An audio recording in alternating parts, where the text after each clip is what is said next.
दुनिया, दुनिया है माया के बाजार।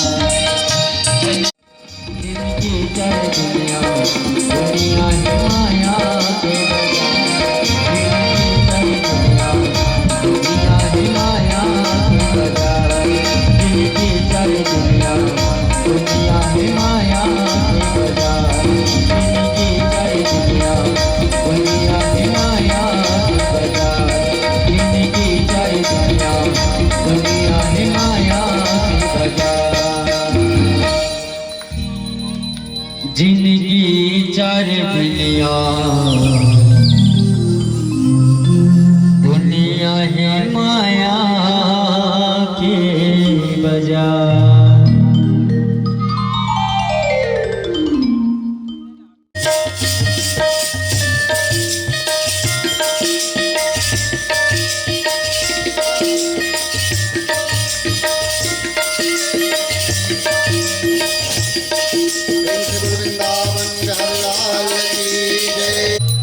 श्रोत्राद्वायुश्च प्राणश्च मुखादग्निरजायत।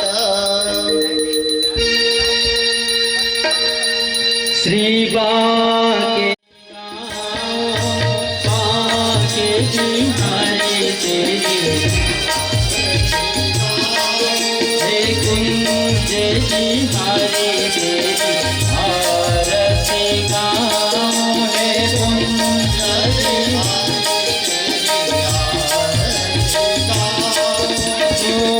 आरती गाओ प्यारे तुमको मनाओ। आरती गाओ प्यारे तुमको मनाओ। आरती गाओ प्यारे तुमको मनाओ। आरती गाओ प्यारे तुमको मनाओ। हे श्याम सुंदर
प्रणमामि पुनः पुनः।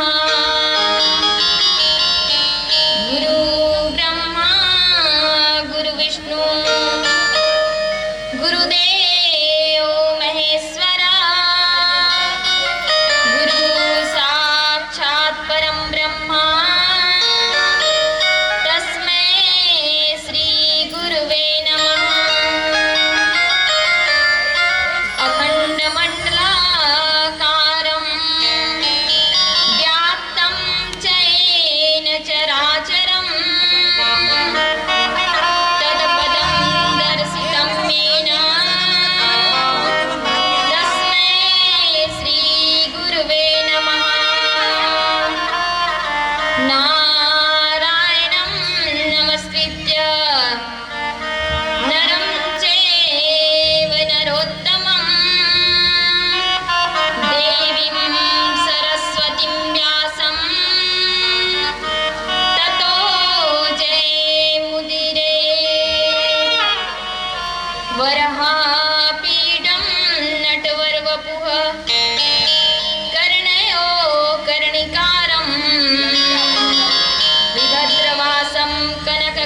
षं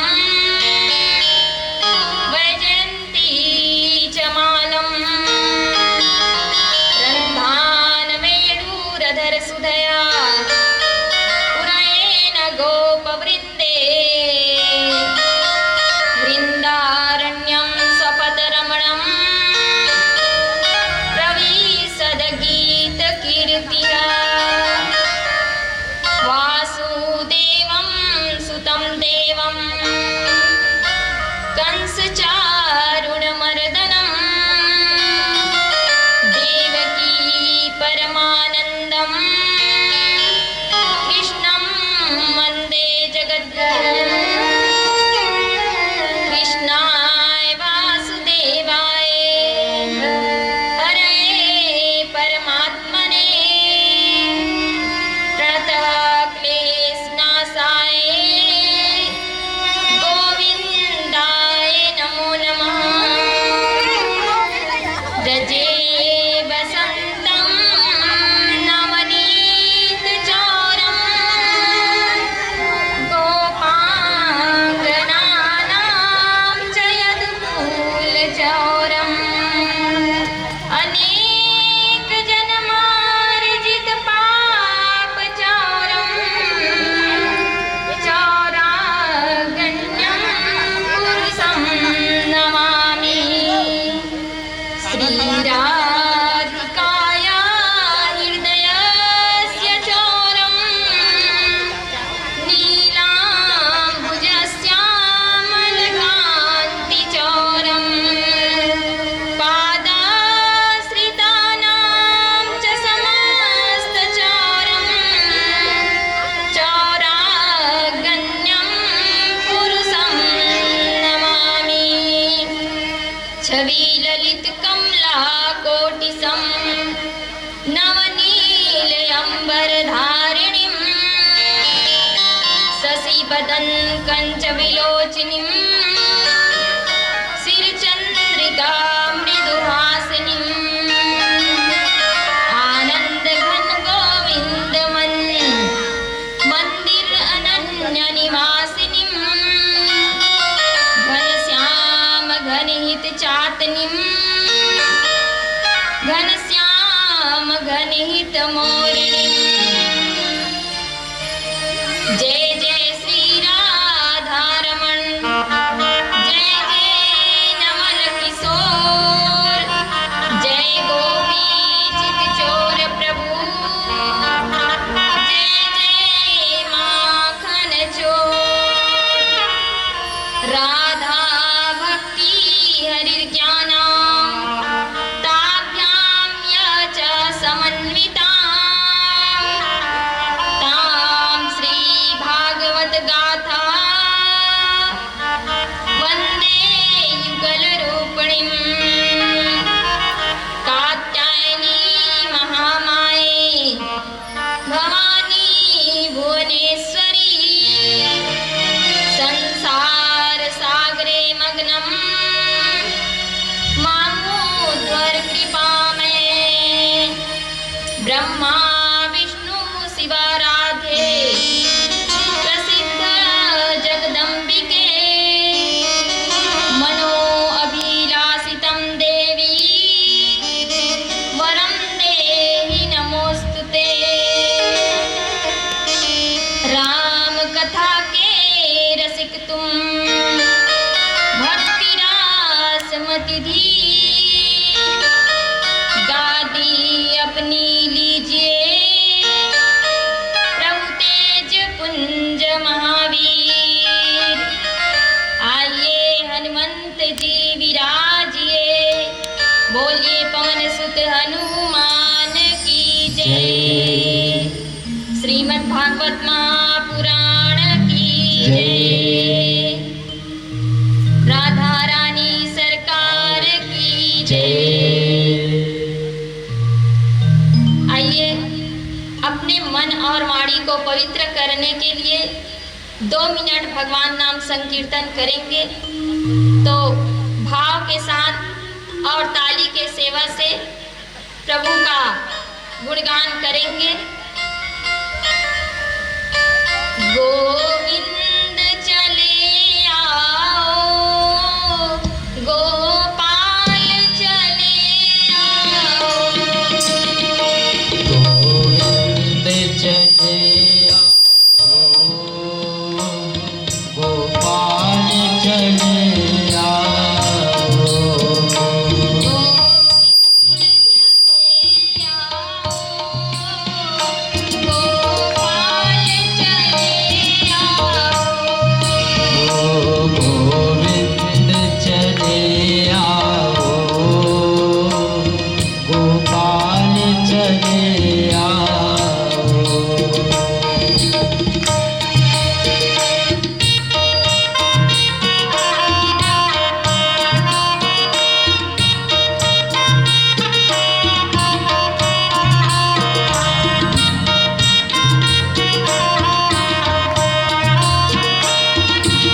बसते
बोलो वृंदावन बिहारी लाल की जय, बेली सरकार की जय, राधा रानी सरकार की जय, भागवत महापुराण की जय, व्यास नारायण महाराज की जय।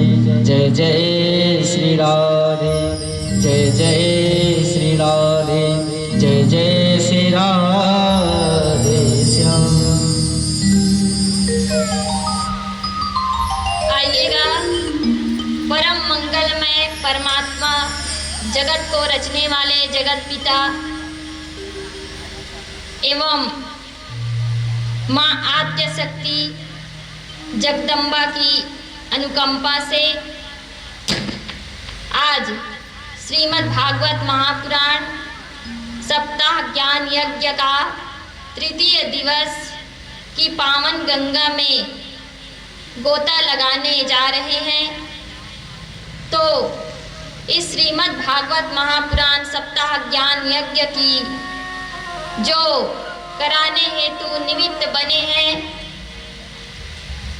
श्री गंगाराम निषाद, श्रीमती कुमारी निषाद, पार्वती निषाद प्रधान पाठिका, टुकेश्वरी, चुनेश्वरी, प्रेमी, योगिता, सुमन, जय नारायण, धर्म नारायण, त्रिवेणी, मालती, चम्मन, बेनीराम, सुमित्रा, निर्मला, ठगिया, समस्त निषाद परिवार एवं समस्त ग्रामवासी जन भक्तगण सभी को इस व्यासपीठ की ओर से राधे राधे। राधे राधे तो बोल दो, जय जय श्री राधे।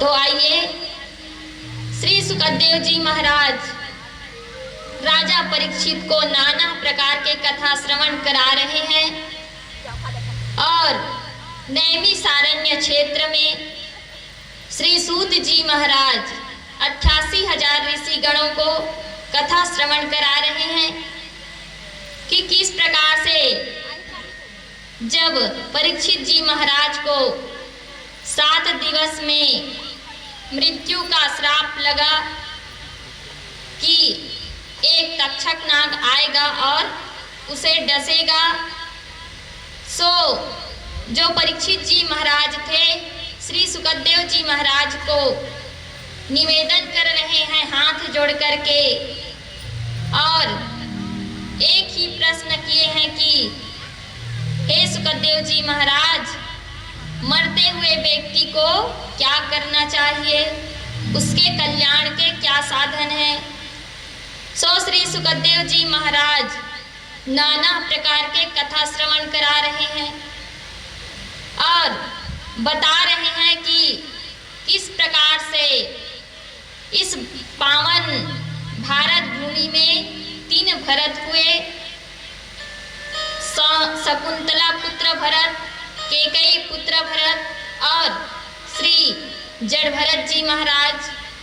और इन्हीं महान ज्ञानी भरत महाराज के द्वारा ही हमारा देश का नाम भारत पड़ा। और पहले हमारे देश का नाम क्या था? अजनाब देश। तो इस प्रकार से श्री सुखदेव जी महाराज नाना प्रकार के कथा श्रवण करा रहे हैं।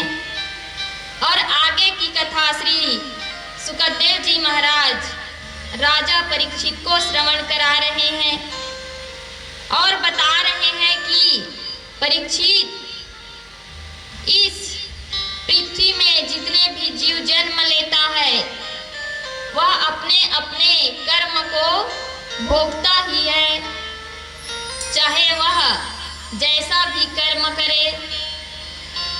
क्योंकि ये जो भूमि है कर्म भूमि है, सो जो जैसा करेगा वैसा ही भरेगा। तो श्री सुखदेव जी महाराज बता रहे हैं कि हे राजन, जो जीव जैसा करता है वैसे ही अपने कर्म को भोगता है, सो उनके लिए नरकों का भी लोक बनाए हुए हैं।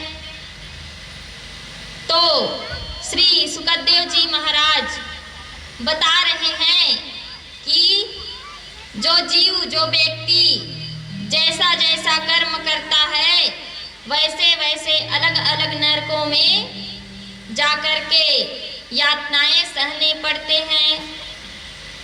इस प्रकार से श्री सुखदेव जी महाराज परीक्षित को कह रहे हैं, ए राजा परीक्षित, एक बड़े सुंदर से कथा श्रवण करा रहे हैं कि इस भूमि की दक्षिण दिशा में,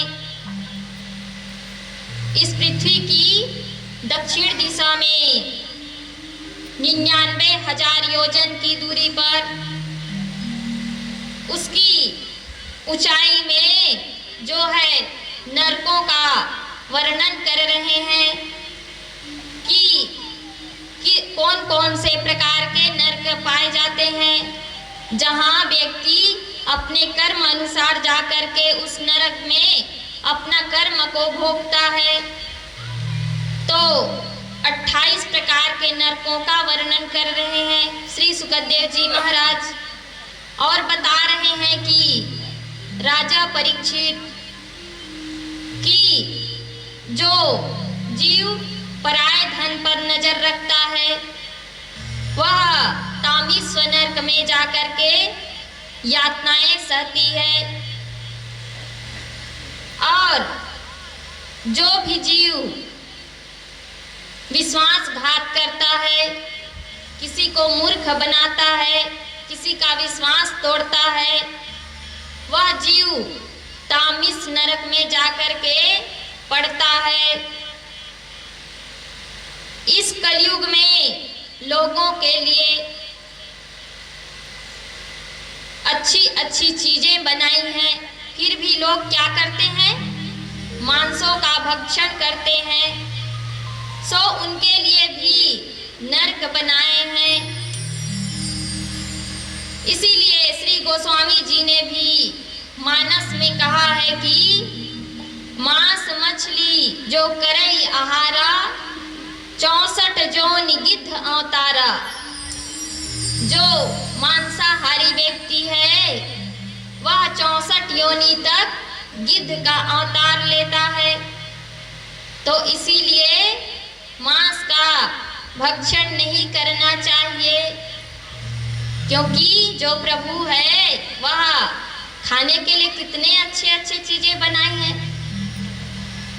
तो इस प्रकार से नरकों का वर्णन कर रहे हैं श्री सुखदेव जी महाराज और राजा परीक्षित को नरकों के बारे में बता रहे हैं कि किस तरह से व्यक्ति कर्म करता है और कौन कौन से नरक में जाकर के उसे भोगना पड़ता है।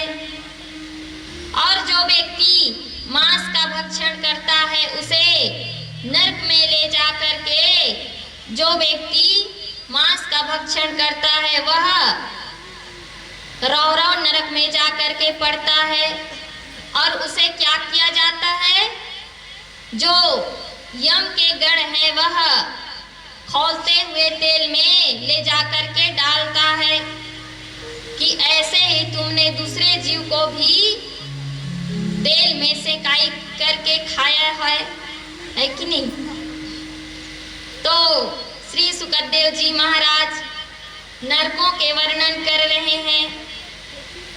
और जो धर्म के नाम पर पाखंड करते हैं कि हम तो बड़े संत हैं, बड़े महात्मा हैं, परंतु मन से बड़े ही लोभी अभिमानी रहते हैं, ऐसे लोगों को भी नरक में जाकर के यातनाएं सहनी पड़ती है।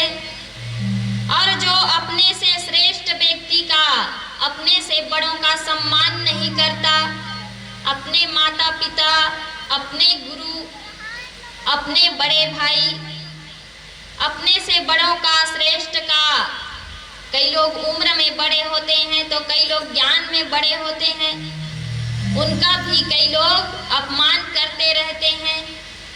तो जो ऐसे व्यक्ति होते हैं अपने से बड़ों का सम्मान नहीं करते, उसे भी नरक में जाकर के यातनाएं सहनी पड़ती है। ऐसे लोग जो है काल सूत्र नरक में जाकर के पड़ता है। और जो छोटे मोटे जीवों का हत्या करता है, जैसे मक्खी, मच्छर, छोटे मोटे कीड़े मकोड़े, ऐसे छोटे छोटे जीवों का हत्या करता है, उसे भी यातनाएं सहनी पड़ती है। सो भक्तगण सोचेंगे कि अगर हमसे भूलवश किसी जीव की हत्या हो गई, कुछ कार्य कर रहे हो और हत्या हो गई, तो उसका निवारण क्या होगा? क्या उसे भी नरक में जाना पड़ेगा? तो ऐसा नहीं। श्री सुखदेव जी बता रहे हैं कि ए राजा परीक्षित, अगर कुछ कार्य कर रहे हो और तुम्हारे हाथों से या पैर से भूलवश छोटे मोटे जीवों की हत्या हो गई, तो उससे नरक में जाने से बचने के लिए क्या करना चाहिए उस व्यक्ति को? हर समय कार्य करते हुए, काम करते हुए क्या करना है? हरे रामा राम राम हरे हरे, हरे कृष्णा कृष्ण कृष्ण हरे हरे, हरे रामा राम राम हरे हरे, हरे कृष्णा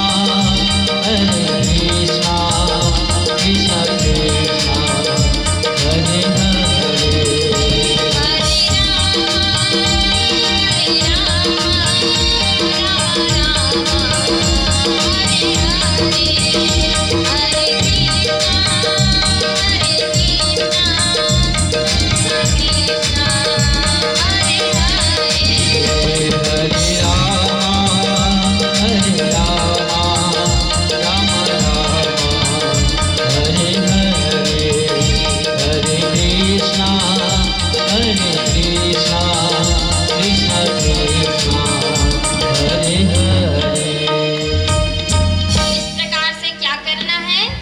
प्रभु का नाम लेते रहना है। महामंत्र है ये, हरे राम राम राम हरे हरे, हरे कृष्ण कृष्ण कृष्ण हरे हरे। तो कर से, कर यानी हाथों से काम करते रहो, कार्य करते रहो। और मन को कहाँ लगाना है? प्रभु के श्री चरणों में, तो उस व्यक्ति को नरक जाना नहीं पड़ेगा और लोग इसका अनर्थ न ले ले। हरे राम राम राम हरे कृष्णा कृष्ण कृष्ण करते हो किसी का हत्या ही न कर दे और हम नरक से बच जाएं, ऐसा कोई बात नहीं है। वह तो भूलवश किसी जीव की हत्या हो गई, उससे बचने के लिए है। तो श्री सुखदेव जी महाराज बता रहे हैं राजा परीक्षित को कि जो जीव होता है वह कार्य करता रहे और प्रभु का स्मरण बना रहे, और लोग तो उल्टे ही करते हैं, हाथों से पूजा पाठ करते रहते हैं और मन है मैंने घर में ताला लगा करके आया है कि नहीं भूल गया, गए हैं मंदिर, खड़े हैं भगवान के सामने में और सोच रहा है किसी ने हमारा धन ले गया तो इस प्रकार से लोग अपोजिट काम करते हैं। तो ऐसा नहीं करना है। और तो और लोग क्या करते हैं, जब नवरात्रि आती है माता रानी के समक्ष आरती गाते हैं, क्या कहते हैं, नहीं मांगते धन और दौलत, ना चांदी ना सोना, ना चांदी ना सोना, माँ तो मांगे हम तेरे मन में एक छोटा सा कोना, एक छोटा सा कोना। तो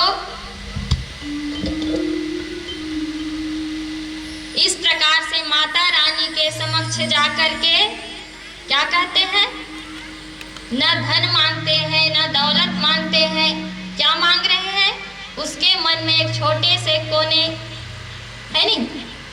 और उसके बाद आरती होने के बाद जस्ट हाथ जोड़ करके कहते हैं मैया बस छोटा सा बंगला बन जाए, और कुछ नहीं मैया, बस 4 व्हीलर गाड़ी आ जाए। तो ऐसे लोग होते हैं, जस्ट उल्टे काम करते रहते हैं। परंतु सुखदेव जी कह रहे हैं कि हाथों से संसारिक कार्य करते रहो शरीर से, और मन को कहाँ लगाना है, प्रभु के श्री चरणों में। बोलिए श्री बांके बिहारी लाल की जय। सुंदर है राम नाम का, सुमिरन तो कीजिए, संतन के संग में बैठ के, संतन के संग में बैठ के हरि नाम लीजिए,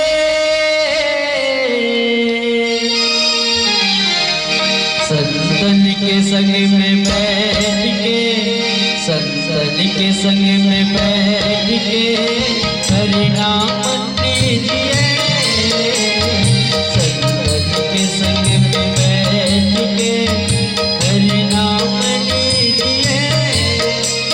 सुंदर है राम नाम का, सुंदर है राम नाम का, सुमिरन तो कीजिए,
हरि नाम लीजिए, सतसंग के संग में बैठ के हरि नाम लीजिए, सतसंग के संग में बैठ के हरि नाम लीजिए, सतसंग के संग में बैठ के हरि नाम लीजिए। प्रेम से बोलो वृंदावन में हरि लाल की जय। राधा रानी सरकार की जय। तो श्री सुखदेव जी बता रहे हैं कि जो लोग जैसा जैसा कार्य करता है, जैसा जैसा कर्म करता है, वैसे ही नरक में जाकर के यातनाएं सहती है। क्योंकि कहते हैं कि ऊपर वाले की अदालत में वकालत नहीं होती, ऊपर वाले की अदालत में वकालत नहीं होती, और अगर एक बार वकालत हो जाए तो फिर जमानत नहीं होती। तो श्री सुखदेव जी महाराज बता रहे हैं कि लोग जैसा कार्य करते हैं वैसे ही फल भोगते हैं। क्योंकि मानस में कहा गया है कि प्रभु किसे भाते हैं? निर्मल मन जन सो मोहि पावा, मोहे कपट छल छिद्र न भावा। राम सिया राम जय जय राम, राम सिया राम जय जय राम।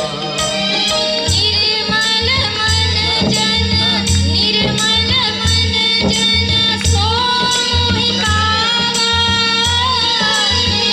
मोहे कपट छल छिद्र न भावा। राम सिया राम जय जय राम, राम सिया राम जय जय राम।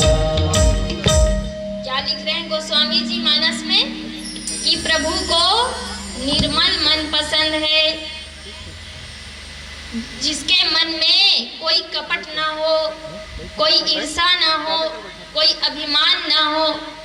ऐसे लोग, ऐसे भक्त मुझे बड़े प्रिय हैं, प्रभु कहते हैं।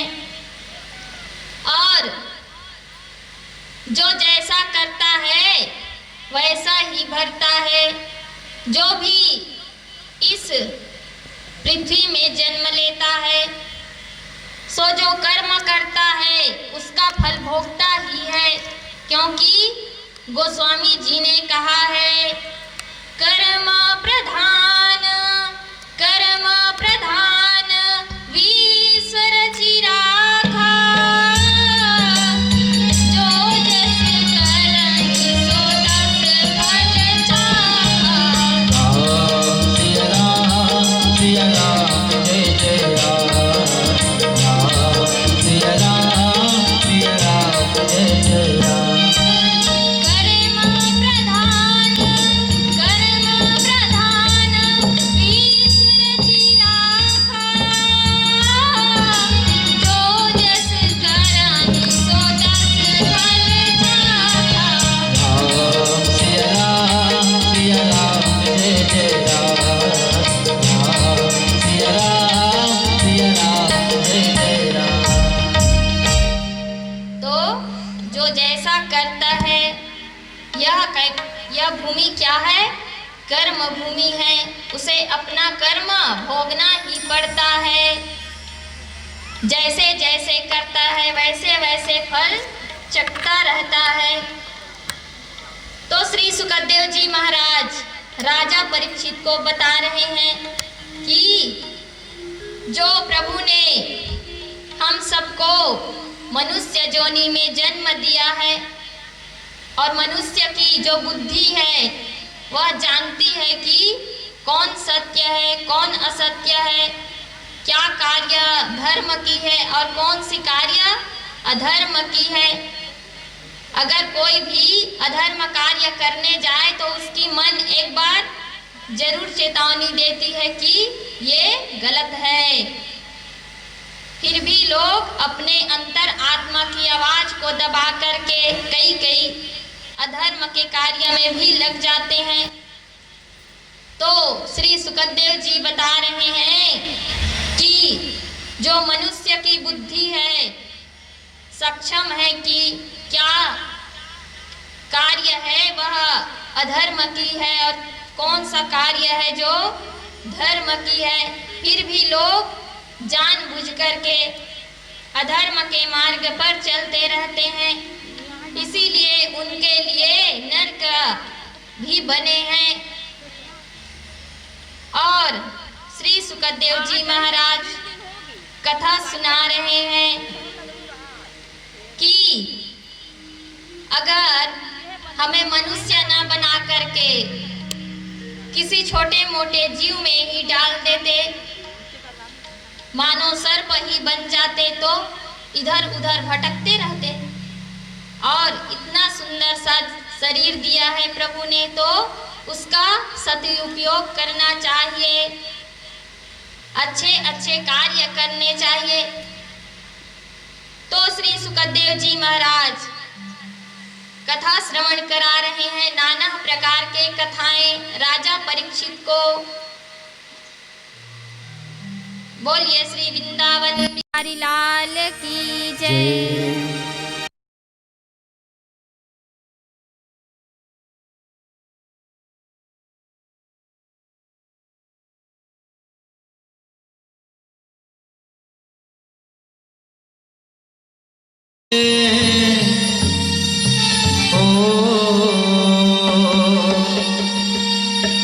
इस ओर तेरी मंजिल उस ओर जा रहा है, अनमोल तेरा जीवन कैसे गंवा रहा है, अनमोल तेरा जीवन कैसे गंवा रहा है, अनमोल तेरा जीवन कैसे गंवा रहा है। इस ओर तेरी मंजिल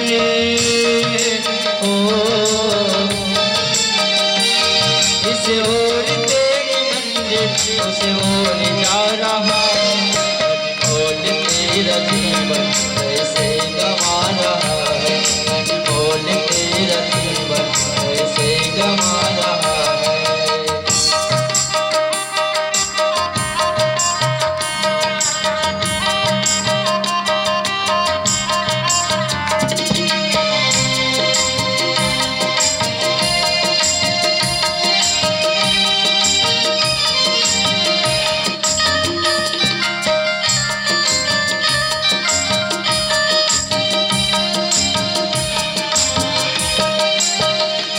सपना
उस ओर जा रहा है, अनमोल तेरा जीवन कैसे गवा रहा है, अनमोल तेरा जीवन कैसे गवा रहा है, अनमोल तेरा जीवन कैसे गवा रहा है, अनमोल तेरा जीवन कैसे गवा रहा है, अनमोल तेरा जीवन कैसे गवा रहा है।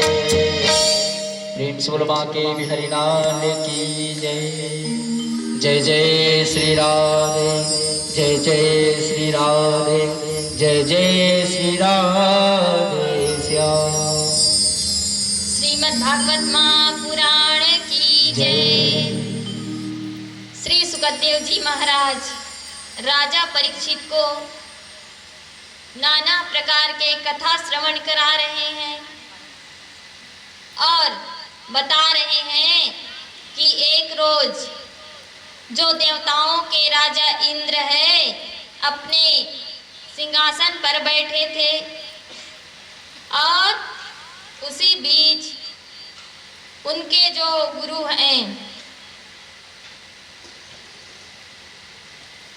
बृहस्पति देव, जो समस्त देवता गणों के गुरु बृहस्पति, उनके गुरुदेव पधारे हैं इंद्रलोक में।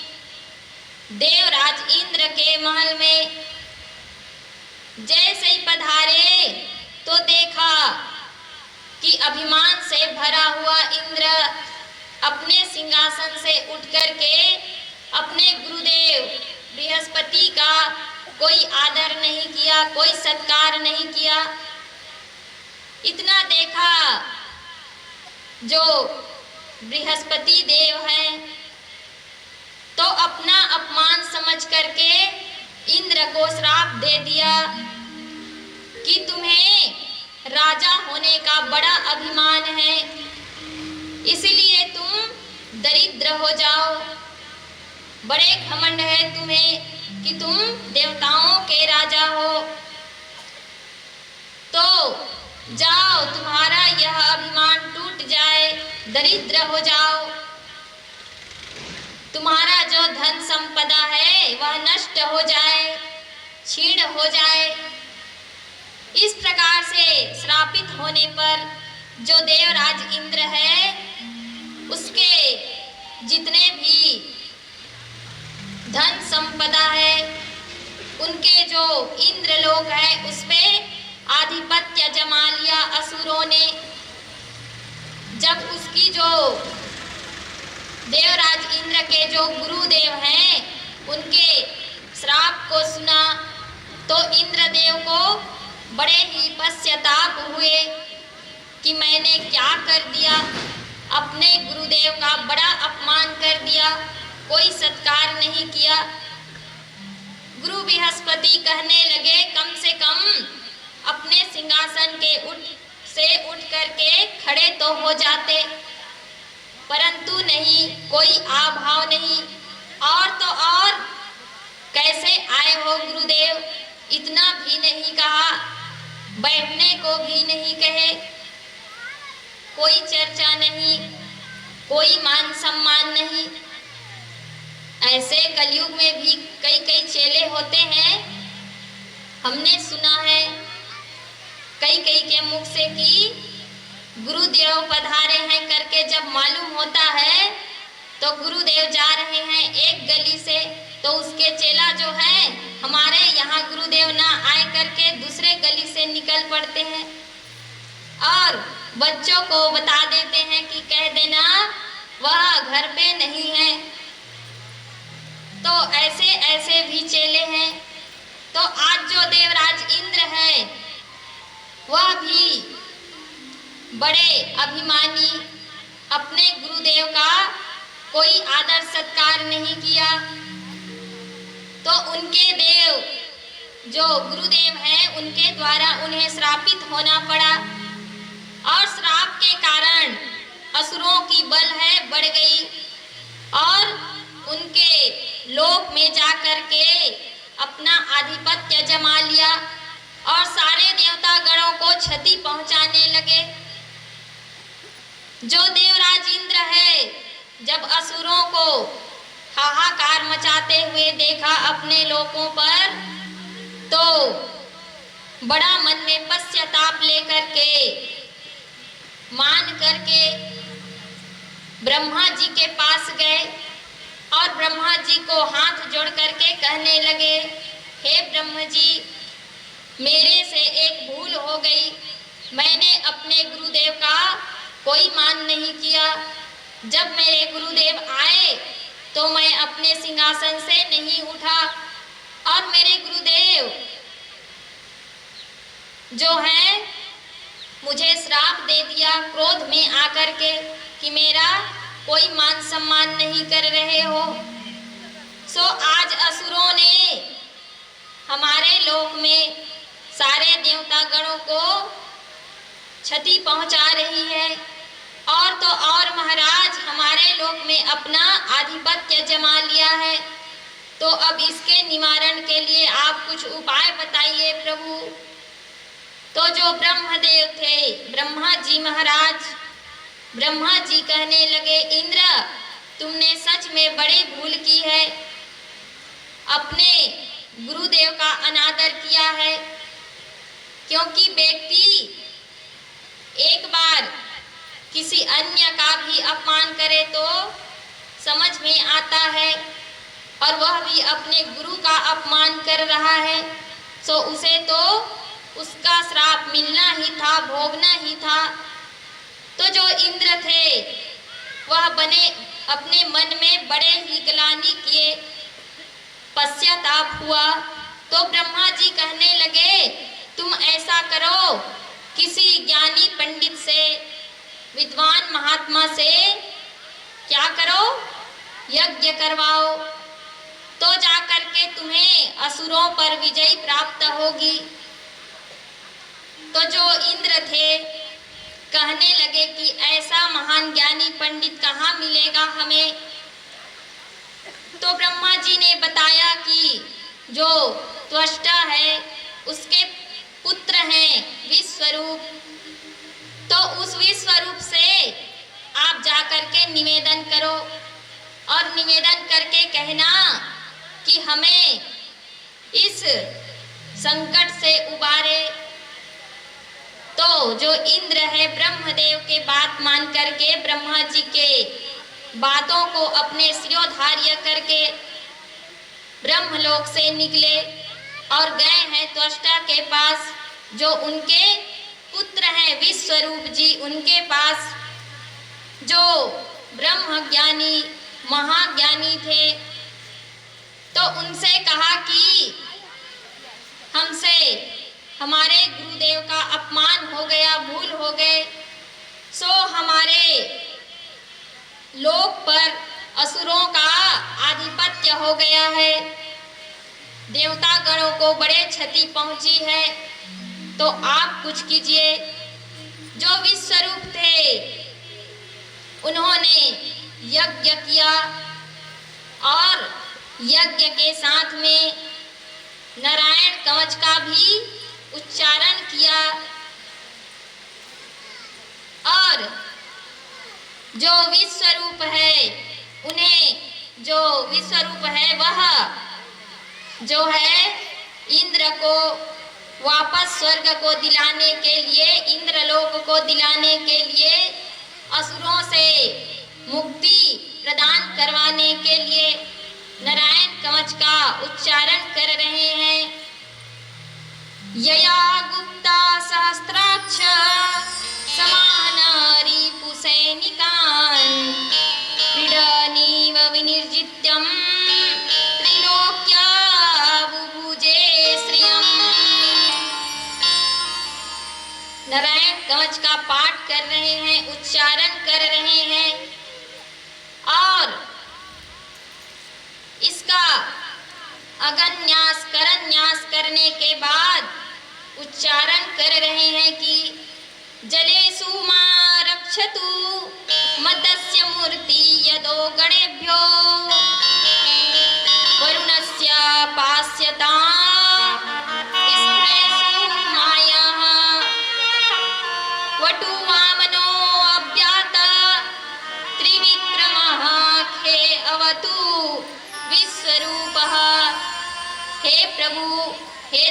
नारायण, हे प्रभु विष्णु, आप हमारी रक्षा करें प्रभु। जो जल के देवता हैं वरुण देव, उसके रूप में आकर के आप जो जल में क्षति पहुंचाने वाले हो उससे हमारी रक्षा करो, हमारे थल में रक्षा करो, आकाश में रक्षा करो, चारों दिशाओं से हमारी रक्षा करो। इस प्रकार से जो विश्व रूप है देवताओं के लिए, इंद्र के लिए नारायण कवच का उच्चारण कर रहे हैं और विश्व रूप जो है यज्ञ कर रहे हैं। तेनेव सत्यमानेन सर्वज्ञो भगवान हरि, पातु सर्वे स्वरूपेण सदा सर्वदा सर्वगः। हे प्रभु, आप हमारे सभी प्रकार से रक्षा करो प्रभु। इस प्रकार से जो विश्व रूप है देवता गणों के लिए रक्षा कवच बना रहे हैं, इसी से उन्हें एक रक्ष कवच मिला, प्रदान हुआ, जो श्री नारायण है, प्रभु है, हर तरह से उनके रक्षा कर रहे हैं और असुरों से उन्हें क्षति पहुंचने से बचा रहे हैं। तो जो देवता गण थे, इंद्र थे, देवराज इंद्र, वह असुरों पर विजय प्राप्त कर लिया और वापिस अपने स्वर्गलोक को पा गए और अपने सिंहासन पर जाकर के बैठे हैं। और उन्हें पता चला कि ये जो विश्व रूप है उनके 3 सिर हैं, 3 मुख है, जो यज्ञ के भाग में देवताओं को भी यज्ञ देते और दैत्यों को भी देते। दैत्यों को किस लिए देते? क्योंकि जो दैत्य हैं उनके भाई हैं, जो कश्यप जी हैं उनकी 2 पत्नियां दीति और अदिति। तो जो दैत्यगण थे वह दीति के पुत्र और जो देवतागण थे वह अदिति के पुत्र। तो अपने भाइयों को भी वह यज्ञ का भाग देते। इतना जब देखा इंद्र ने तो विश्व रूप का जो सिर है उसे धड़ से अलग कर दिया। इससे इंद्र को ब्रह्म हत्या का पाप लग गया। इसके बाद विश्व रूप का जो सोम रस पीने वाला सिर था वह पपीहा बना और जो सुरापान करने वाला सिर था वह गौरैया बना और जो अन्न खाने वाले सिर थे वह तीतर पक्षी बने। इस प्रकार से जो इंद्र है उन्हें ब्रह्म हत्या का पाप लगा। श्री सुखदेव जी महाराज कथा श्रवण करा रहे हैं कि इंद्र को, जो इंद्र है वह जब अपने गुरु का अपमान किया तो इंद्र को बड़े ही संकट उठाने पड़े, कष्ट उठाने पड़े हैं। बोलिए वृंदावन बिहारी लाल की जय।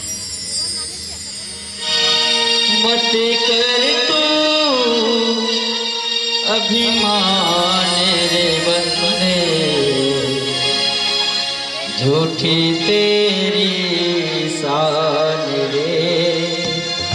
मत कर तू अभिमान, मत कर तू अभिमान रे बंदे, झूठी तेरी शान रे। मत कर तू अभिमान, मत कर तू अभिमान रे बंदे, झूठी तेरी शान रे, मत कर तू अभिमान।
भागवत महापुराण की जय। तो जो इंद्र थे उसे विश्वरूप को मारने से ब्रह्म हत्या का पाप लगा और इस ब्रह्म हत्या को 4 लोगों में बांट दिया। पहला भाग पृथ्वी माता को दिया और दूसरा जल को दिया, तीसरा वृक्ष को दिए और चौथे भाग जो है स्त्रियों को दिया, माता समाज को दिया। इस प्रकार से 4 भागों में बांटा। तो सब लोग कहने लगे कि इनका उद्धार कैसे होगा, इनका जो ब्रह्म हत्या का पाप है इससे मुक्ति कैसे मिले। तो जो पृथ्वी माता, जहाँ ऊसर भूमि कहा जाता है, अन्न नहीं उगते, उसके रूप में जो ब्रह्म हत्या है वह दिखाई पड़ते हैं। ऊंचा नीचा जो स्थान होता है उसे वर्षा होती है और वर्षा होकर के उस स्थान को समतल बना देती है, अन्न देने के लायक बना देती है। तो उसका जो ब्रह्म हत्या का दोष है वह कट जाता है। और जो जल है उसमें फेन के रूप में दिखाई पड़ते हैं, जिसका निवारण है। जल को जितना खर्च करो बढ़ता ही रहता है। सो इसीलिए जब भी नदी तालाब में स्नान करने जाएं तो क्या करें, सबसे पहले उस फेन को हटा करके स्नान करना चाहिए। और जो वृक्ष हैं उनमें लाशें के रूप में दिखाई पड़ते हैं और उनका निवारण यह है कि एक बार वृक्ष को काट दो तो फिर से उग आते हैं, यह उसके निवारण है।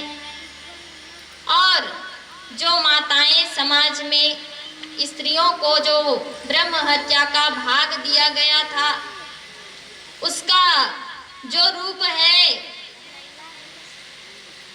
1 माह में या 15वें दिन में रजो धर्म के रूप में दिखाई पड़ते हैं। और उसका निवारण यह है कि जब एक कन्या सुंदर से अपने वर के साथ विवाहित हो जाती है और जब वह माँ बनती है तो इससे वह छुटकारा पा जाती है। तो इस प्रकार से जो इंद्र हैं अपने ब्रह्म हत्या को 4 भागों में विभाजित कर दिया। श्री सुखदेव जी महाराज राजा परीक्षित को बता रहे हैं कि जो त्वष्टा जी थे उनके पुत्र थे विश्वरूप, जिसका हत्या किया था इंद्रदेव ने।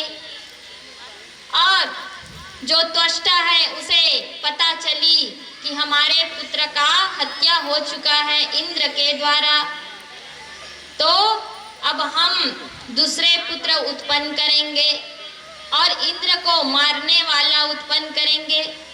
हमसे कहा था कि यज्ञ करवाएगा और उसे ले जा करके मार डाला, उसका बदला लेंगे। तो जो त्वष्टा जी थे वह मंत्र उच्चारण किए दूसरे पुत्र उत्पन्न करने हेतु। तो बोलना यह था कि जो इंद्र है उसे मारने वाला पुत्र पैदा हो, परंतु जो मंत्र थे उसे उल्टे बोल पड़े कि जो इंद्र है वह उसके पुत्र का शत्रु हो, उसे मारने वाला हो। तो कभी कभी मंत्र का गलत उच्चारण से फल भी गलत मिलते हैं। तो जो त्वष्टा जी थे, जो मंत्र थे उसका उच्चारण सही ढंग से नहीं हुआ तो इंद्र को मारने वाला नहीं, इंद्र के हाथों मरने वाला पुत्र पैदा किए जिसका नाम था वृतासुर। उस वृतासुर ने जा करके अपने पिताजी के आज्ञा अनुसार स्वर्गलोक में युद्ध करने के लिए गए और जा करके युद्ध करके स्वर्गलोक को अपना आधिपत्य बना लिया, स्वर्ग के राजा बन गए, इंद्रलोक को इंद्र से छीन लिया। तो इधर जो इंद्रदेव थे जा करके ब्रह्मा जी से कहने लगे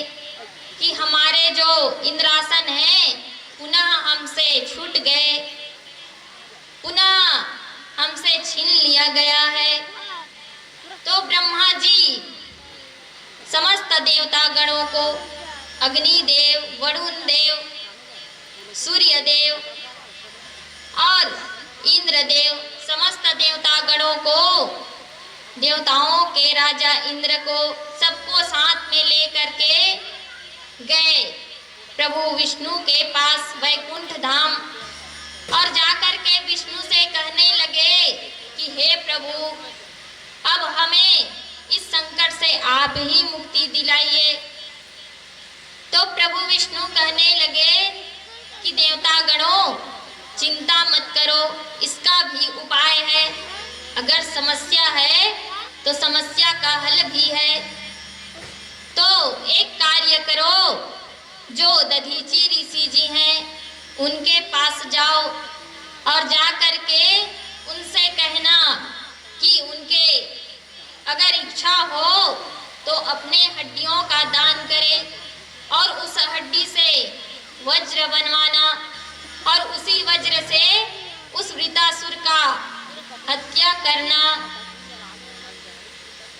तो प्रभु के बात को मान करके समस्त देवतागण आए हैं दधीची ऋषि के पास और आकर के कहा कि हे मुनिवर, हे महात्मन, आप अगर आपकी इच्छा हो तो हमें प्रभु ने भेजा है कि हमारा जो स्वर्गलोक है वह छिन गया है। वृतासुर ने सारे देवतागणों को पराजित करके हमसे हमारा इंद्रलोक को छीन लिया है, अपना आधिपत्य जमाया है, स्वयं राज सिंहासन पर बैठे हैं। तो इसलिए उस वृत्तासुर के अंत करने के लिए हे मुनिराज, आप अपने अगर हड्डियों को दिएगा जो दोगे तो हम उसका वज्र बना करके उस वृतासुर का हत्या करेंगे और अपना जो इंद्रलोक है उसे वापस पा जाएंगे। तो जो दधीची जी थे वह कहने लगे कि हे देवतागणों, यह तो मेरा परम सौभाग्य की बात है कि मेरे ये जो हड्डी हैं वह कुछ सत्कार्य में लगेगा, सत्कर्म में लगेगा। आप लोगों को, समस्त देवतागणों को आपका राज्य मिल जाएगा। तो इससे तैयार होकर के उनके विनती को स्वीकार करके जो दधीची जी थे वह अपने हड्डियों का दान करने के लिए तैयार हो गए। तो जो ऋषिगण थे कहने लगे कि इसके सारे शरीर में नमक छिड़का जाए और नमक छिड़क के गैया मैया के समक्ष इसे ले जाया जाए। तो वैसा ही किया गया और उसे चाटने लगे गैया मैया। इस प्रकार से दधीची जी अपने हड्डियों का दान किया देवराज इंद्र के सहायता के लिए और उसी हड्डियों को ले जा करके विश्वकर्मा जी से वज्र बनवाया और वज्र बनवा करके उसी वज्र को लेकर के वृत्तासुर पर आक्रमण करने के लिए समस्त देवतागण गए हैं और देवराज इंद्र भी। और जैसे ही युद्ध के लिए आक्रमण किया तो वृत्तासुर का दोनों भुजाओं को काट दिया। इंद्रदेव जैसे ही काटे तो जो वृत्तासुर थे वह इंद्र को निगल गया। जब निगला तो उसके पेट के अंदर जाकर के इंद्रदेव उस वज्र से चीरता हुआ बाहर आ गया और वृत्तासुर की मृत्यु हो गई। तो इस प्रकार से पुनः देवराज इंद्र अपने राज सिंहासन को पा गए, परंतु उसे दोबारा ब्रह्म हत्या का दोष लग गया, क्योंकि जो विश्वरूप थे वह ब्राह्मण पुत्र थे और उन्हीं का भाई है वृतासुर। तो जब विश्वरूप को मारा था तो उस हत्या के भाग को, पाप को 4 लोगों में विभाजित किया। अब इस बार फिर से ब्रह्म हत्या का पाप लग गया तो क्या करे। और जो उसके ब्रह्म हत्या के पाप थे वह चंडालिन के रूप में उनके पीछा करने लगे, इंद्रदेव के डराने लगे। उनके डर से जाकर के देवराज इंद्र मान सरोवर में जो कमल खिल रहे थे उसके डंडी में जाकर के छिप करके बैठ गए और बैठ करके प्रभु का ध्यान करता रहा। इधर श्री सुखदेव जी महाराज राजा परीक्षित को बता रहे हैं कि जब देवराज इंद्र, देवताओं के राजा इंद्र अपने सिंहासन को छोड़ करके मान सरोवर में जाकर के कमल के नाल में छिप गया तो जो नहुस थे वह जाकर के वहां का राजा बना। तो इस प्रकार से नाना प्रकार के कथाएं श्रवण करा रहे हैं। बोलिए वृंदावन बिहारी लाल की जय। बांके बिहारी लाल तेरी जय होवे, बांके बिहारी लाल तेरी जय होवे, भक्तों के रखवार तेरी जय होवे, बांके बिहारी लाल तेरी जय होवे, भक्तों के रखवार तेरी जय होवे, जय होवे तेरी जय होवे, जय होवे तेरी जय होवे, जय होवे तेरी जय होवे, जय होवे तेरी जय होवे, बांके बिहारी लाल तेरी जय होवे।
लोग दोनों हाथ ऊपर करके जोर से जयकारा लगाएंगे। प्रेम से बोलो बाके बिहारी लाल की।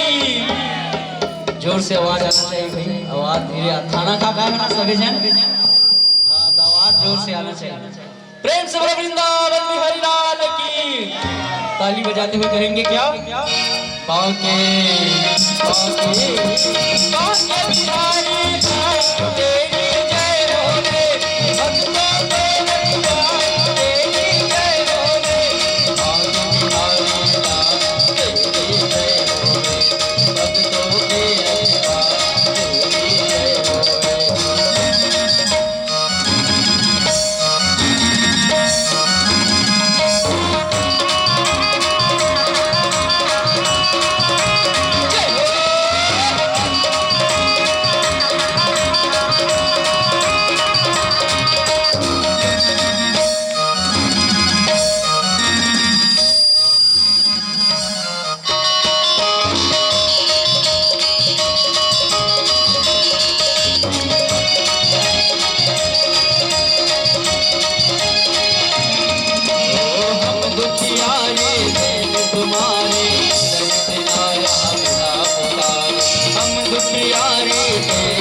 तेरी जय हो रे,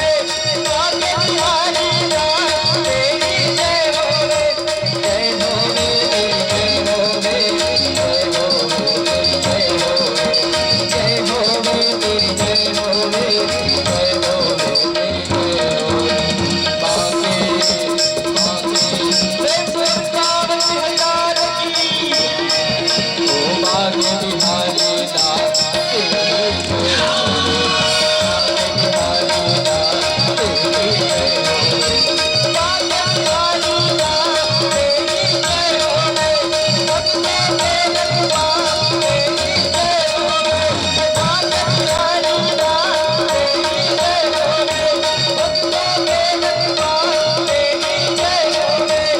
बाके बिहारी लाल तेरी जय हो रे, भक्तों के रखवाले तेरी जय हो रे। बिहारी लाल की जय। जय जय श्री राधे, जय जय श्री राधे, जय जय श्री राधे। श्रीमद् भागवत महापुराण की जय।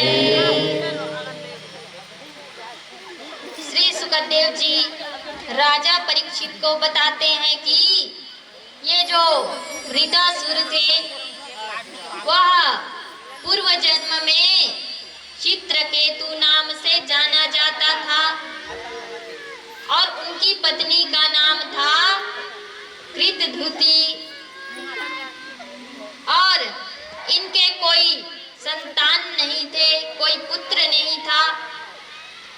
तो ये जो चित्रकेतु थे यह संतान के अपेक्षा कर रहे थे कि हमारे यहाँ भी कोई संतान हो जो हमारे जाने के बाद हमारा राज्यभार संभाले।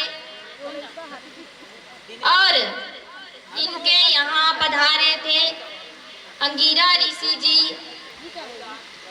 तो जो चित्रकेतु थे और उनकी पत्नी कृतधुति कहने लगे, महाराज अंगिरा ऋषि से कहने लगे, हे महाराज, हे मुनीश्वर, आप कृपा कीजिए कि हमारे यहाँ भी कोई संतान हो, किलकारियाँ गूंजे हमारे भी घर में, हमारे भी गोद में नन्हा सा बालक खेले।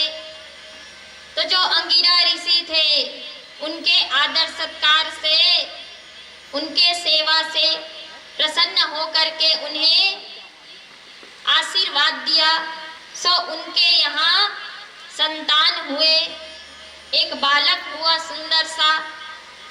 तो उनके और भी रानियां थी, जो चित्रकेतु जी थे उनके और भी रानियां थी।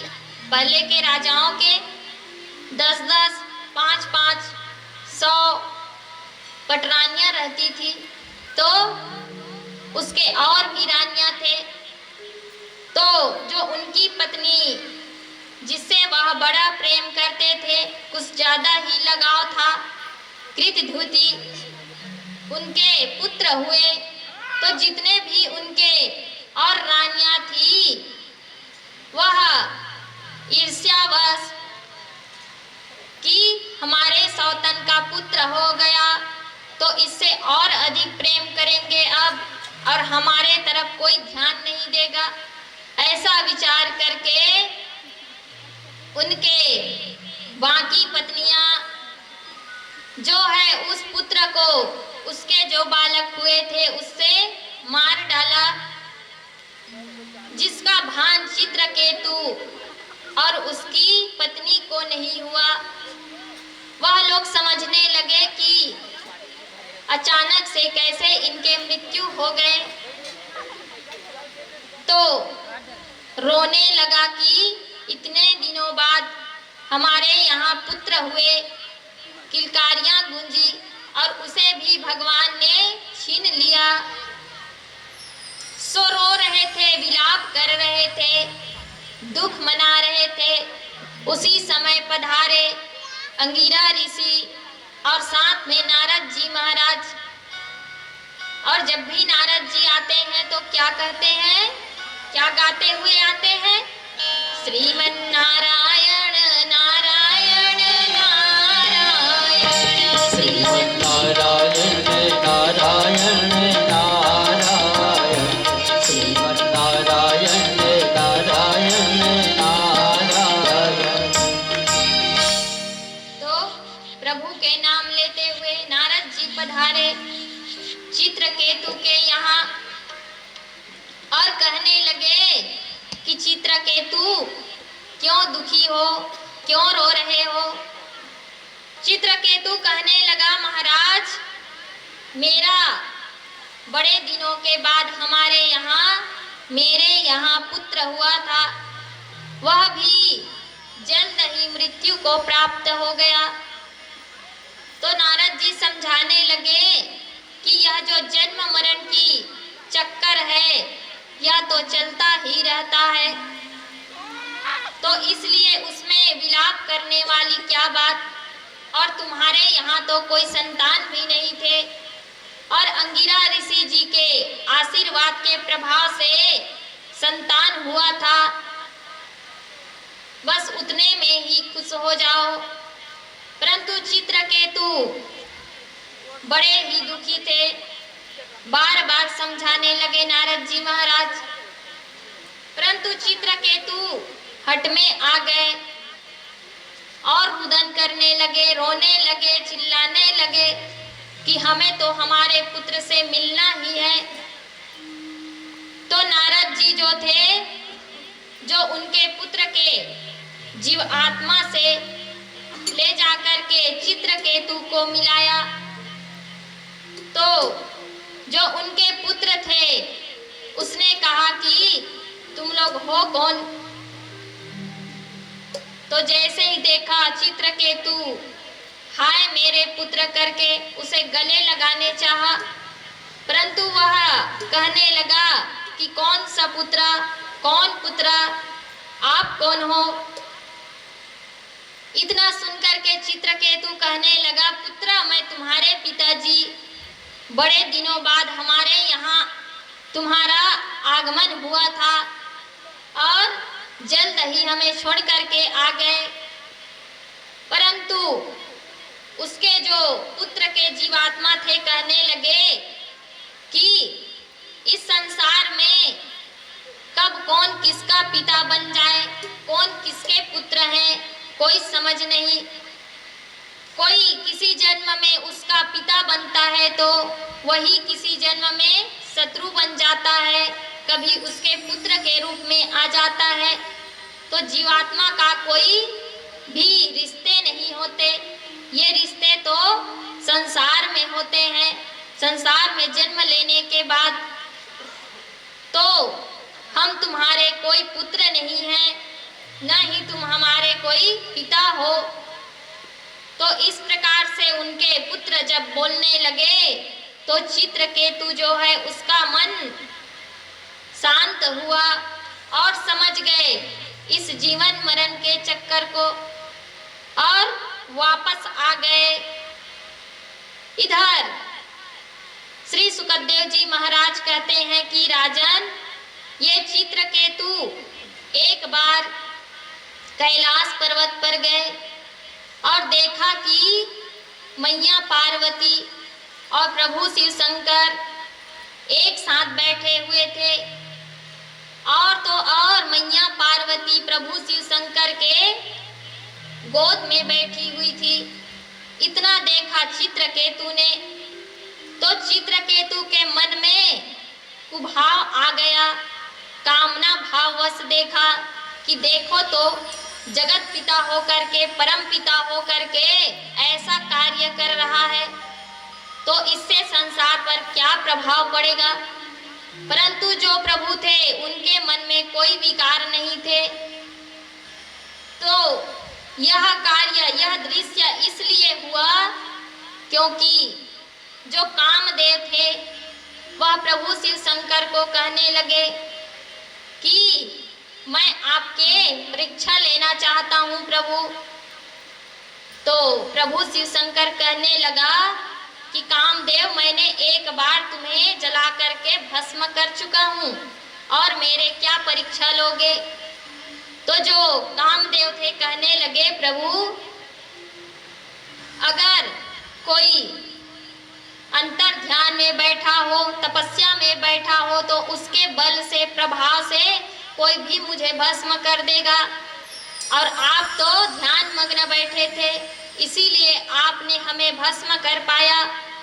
तो हम चाहते हैं कि आप साधारण रूप में बैठें और हम आप पर कामुक बाण छोड़ें और उसके बाद अगर आप उस काम वासना से बच गए तो हम मान लेंगे कि आप देवों के देव महादेव हैं। तो जो प्रभु शिव शंकर भोलेनाथ उनके चैलेंज को स्वीकार कर लिया था और इसीलिए मैया पार्वती को गोद में लेकर के बैठे थे और जो कामदेव थे वह कामुक बाण चलाया, परंतु प्रभु पर कोई प्रभाव नहीं पड़ा। और इस दृश्य को समझ नहीं पा रहे थे चित्रकेतु और देखा अचानक से, सो उनके मन में गलत भाव आ गया, विकार उत्पन्न हो गया। इसीलिए उसके मन को जान करके कि इसके मन में बड़े ही कुभाव है, विकार भरा पड़ा है, तो प्रभु शिव शंकर बड़े सरल स्वभाव वाले, कुछ नहीं कहा, कुछ नहीं बोले, अंतर्यामी प्रभु। सो मैया पार्वती जो थी उन्हें बड़े क्रोध आ गई। क्रोधवश वह कहने लगी, अरे मूर्ख, तू हमें देख करके अपने मन में विकार उत्पन्न कर रहा है।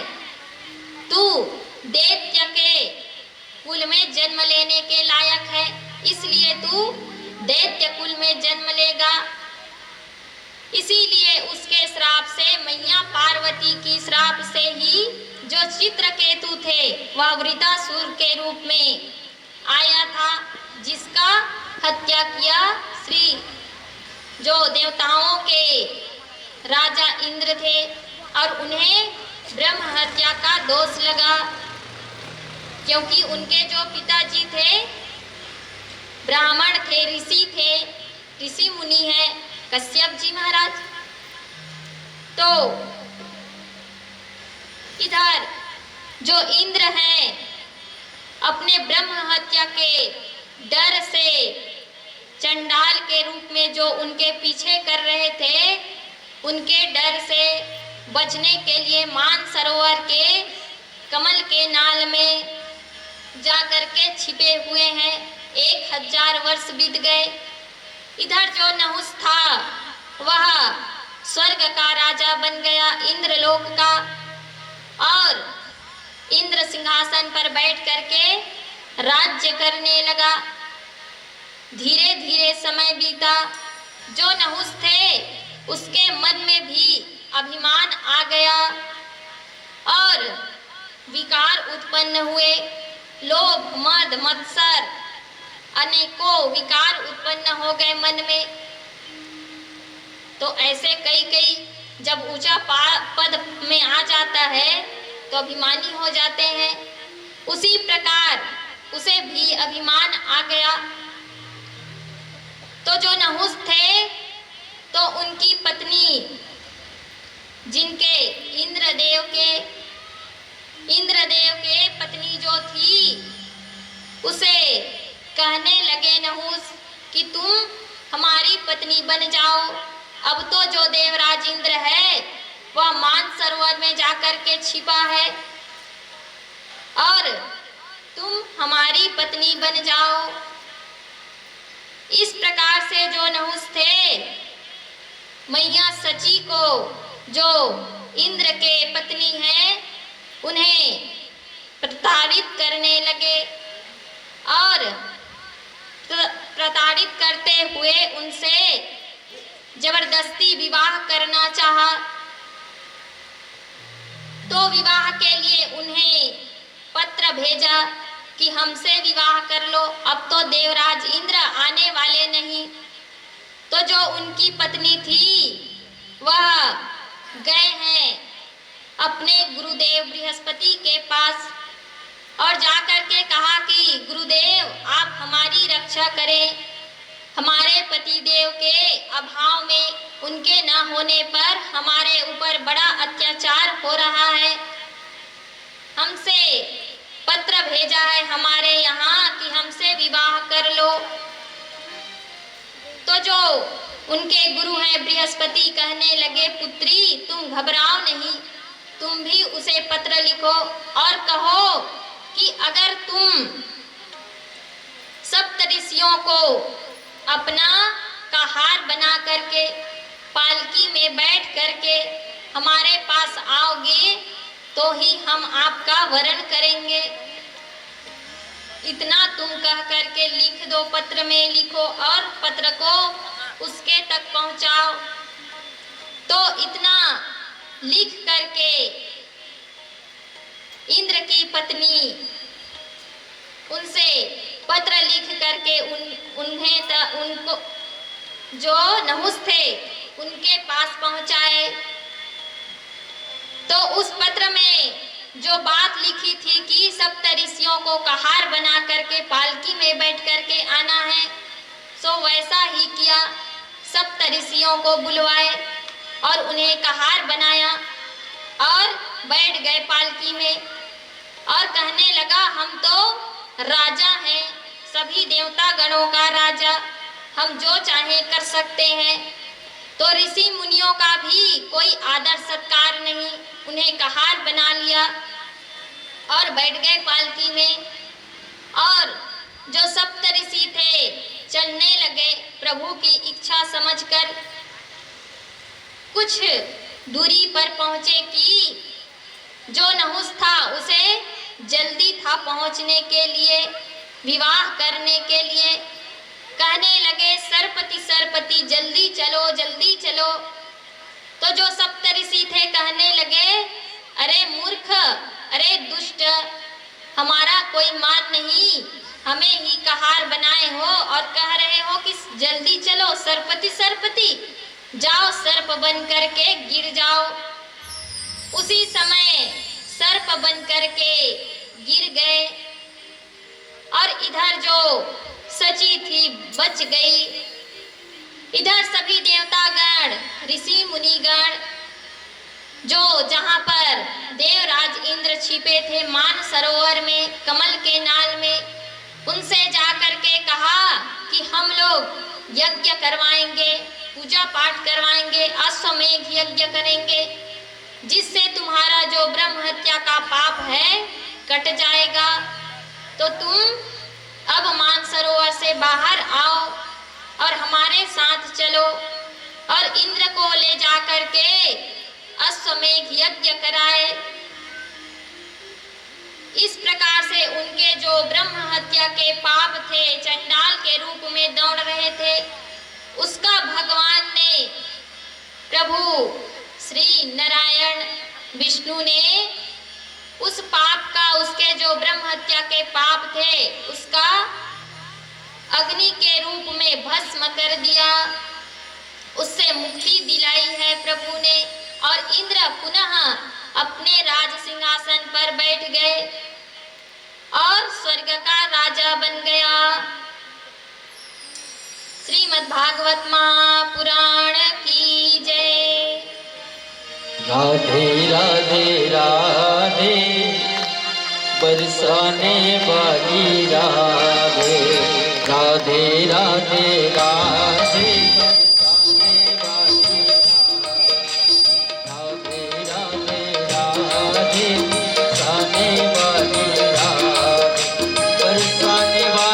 राधे बरसाने वाली राधे, बरसाने वाली राधे, बरसाने वाली राधे, बरसाने वाली राधे, बरसाने वाली राधे, राधे राधे बरसाने वाली राधे, राधे राधे बरसाने वाली राधे।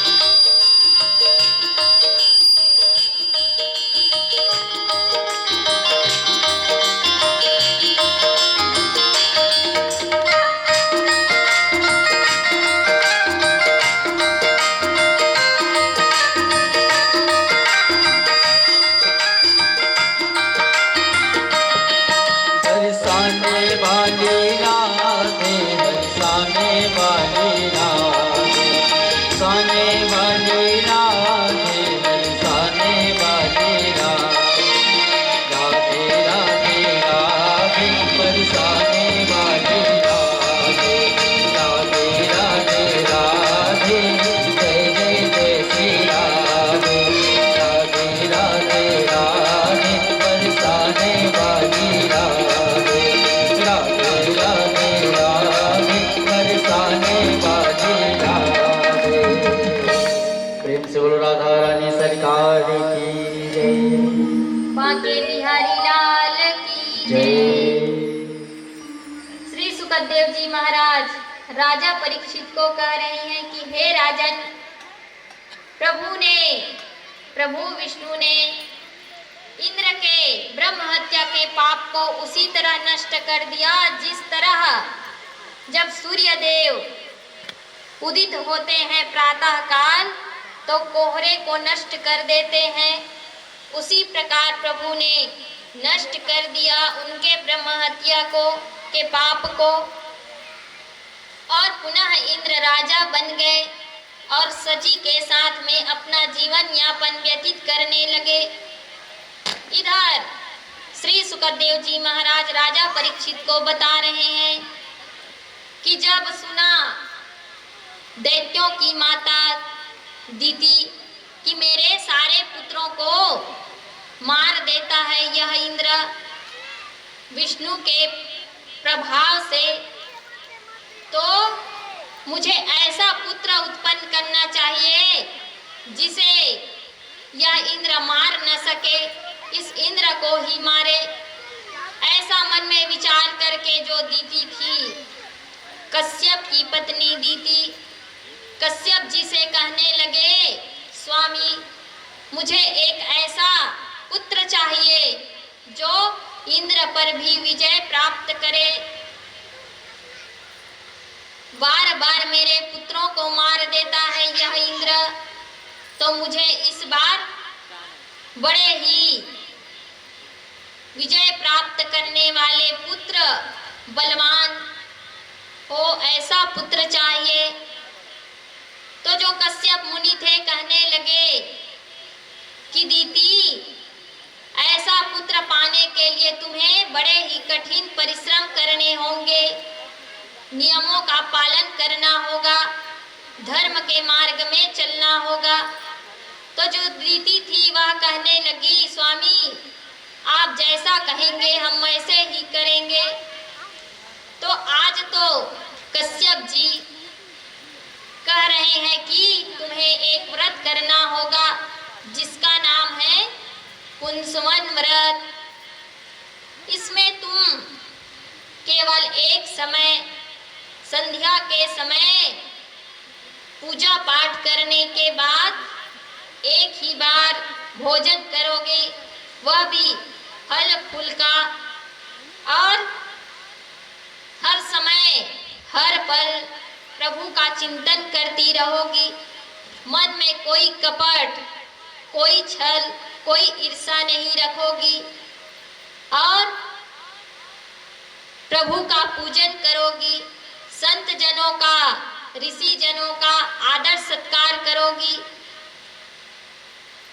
इस प्रकार से नियम बता रहे हैं जो कश्यप जी हैं अपने पत्नी दीति को।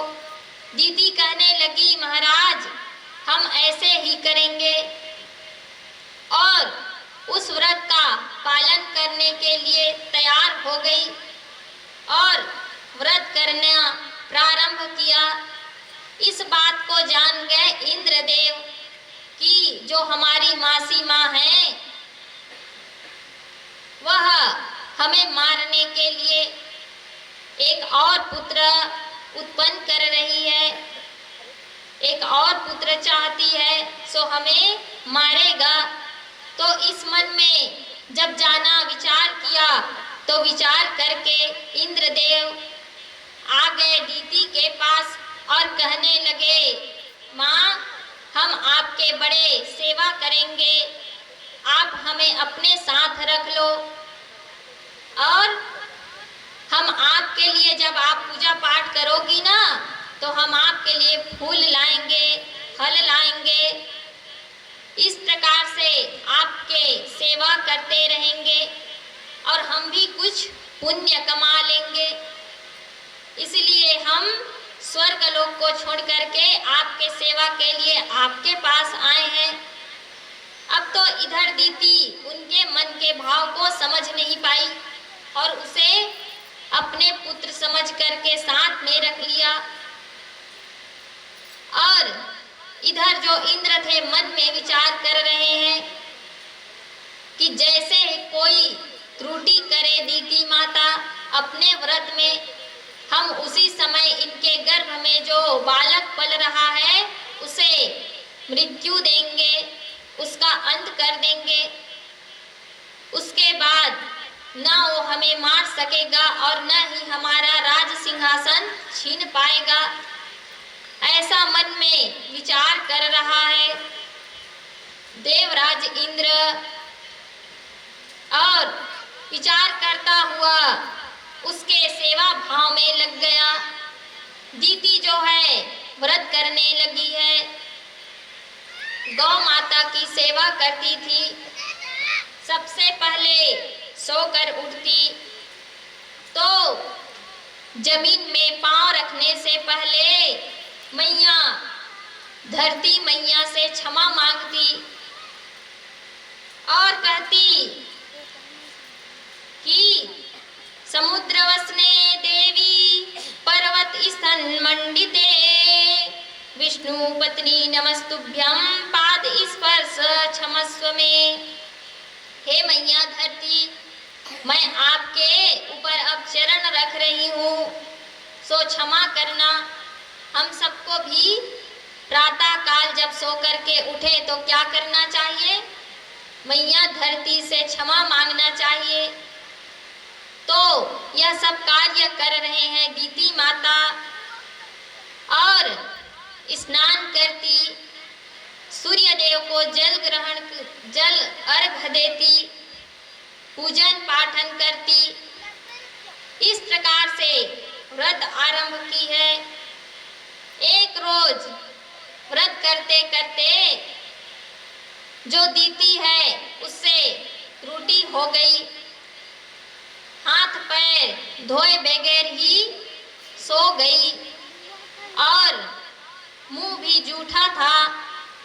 फल ग्रहण किए थे और जल ग्रहण नहीं किया और वैसे ही सो गई।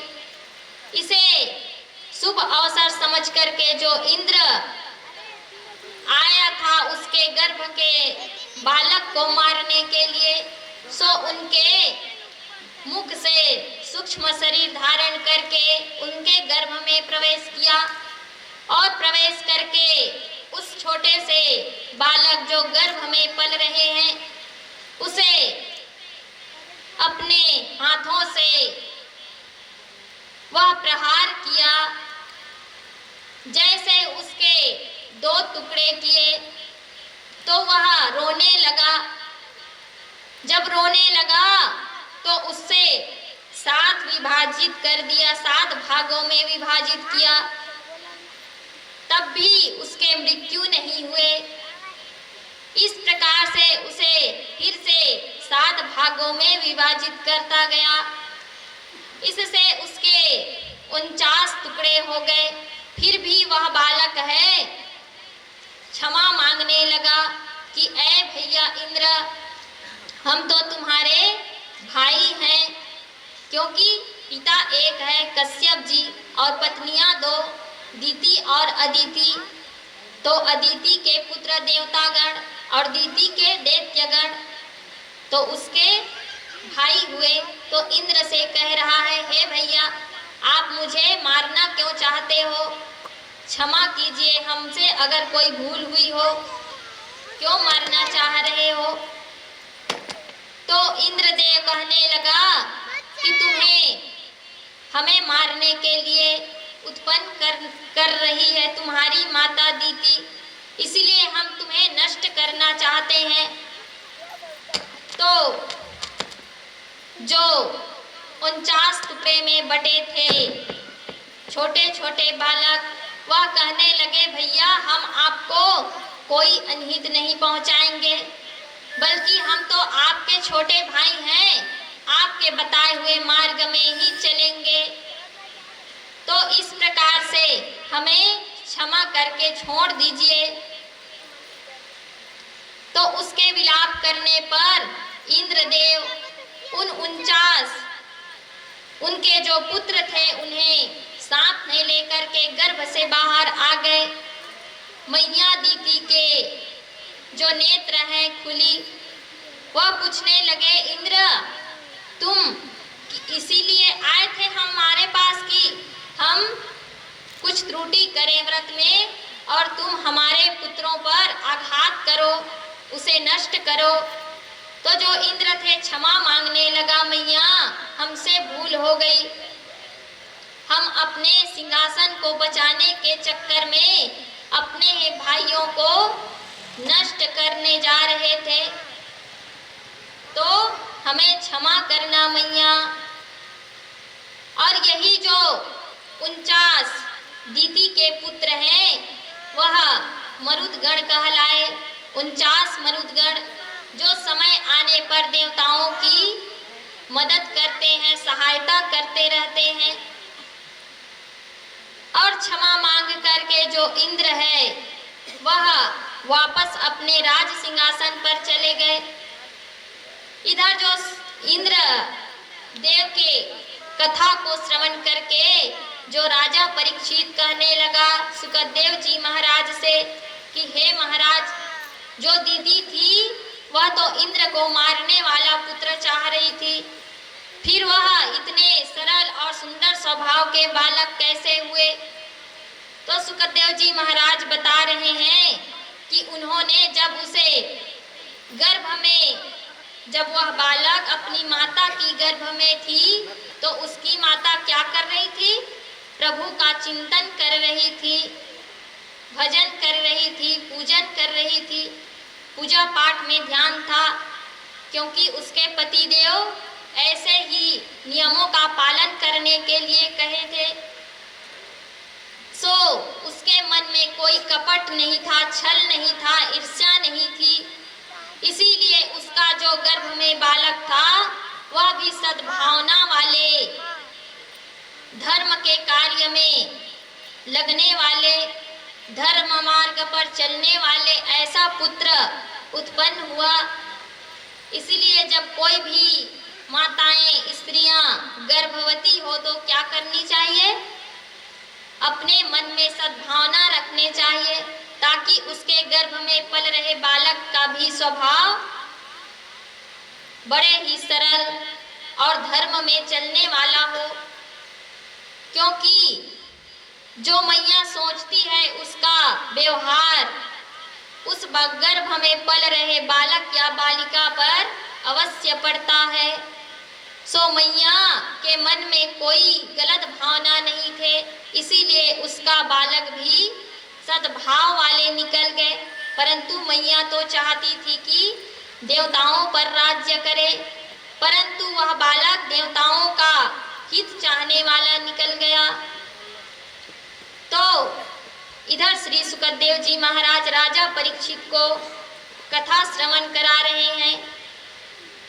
और तो और जो दीति थी वह न झूठ बोलती थी और न ही कोई गलत कार्य करती थी, इसीलिए उसका जो पुत्र है बड़े ही देवताओं के लिए हितकर साबित हुआ। इस प्रकार से नाना प्रकार के कथाएं श्रवण करा रहे हैं श्री सुखदेव जी महाराज। और आगे कथा श्रवण करा रहे हैं कि एक गांव में, एक ग्राम में एक अजामिल नाम का, जो कन्नौज देश में रहता था, कान्याकुब्ज ब्राह्मण जिसका नाम था अजामिल, उसके बारे में, उनके चरित्र के बारे में राजा परीक्षित को श्री सुखदेव जी महाराज कथा श्रवण करा रहे हैं और कह रहे हैं कि कान्यकुब्जे द्विजिह्वाचित्त श्रीपतिरा अजामिलः नाम्रनष्ट सदाचारो दास्य संसर्ग दूषितः।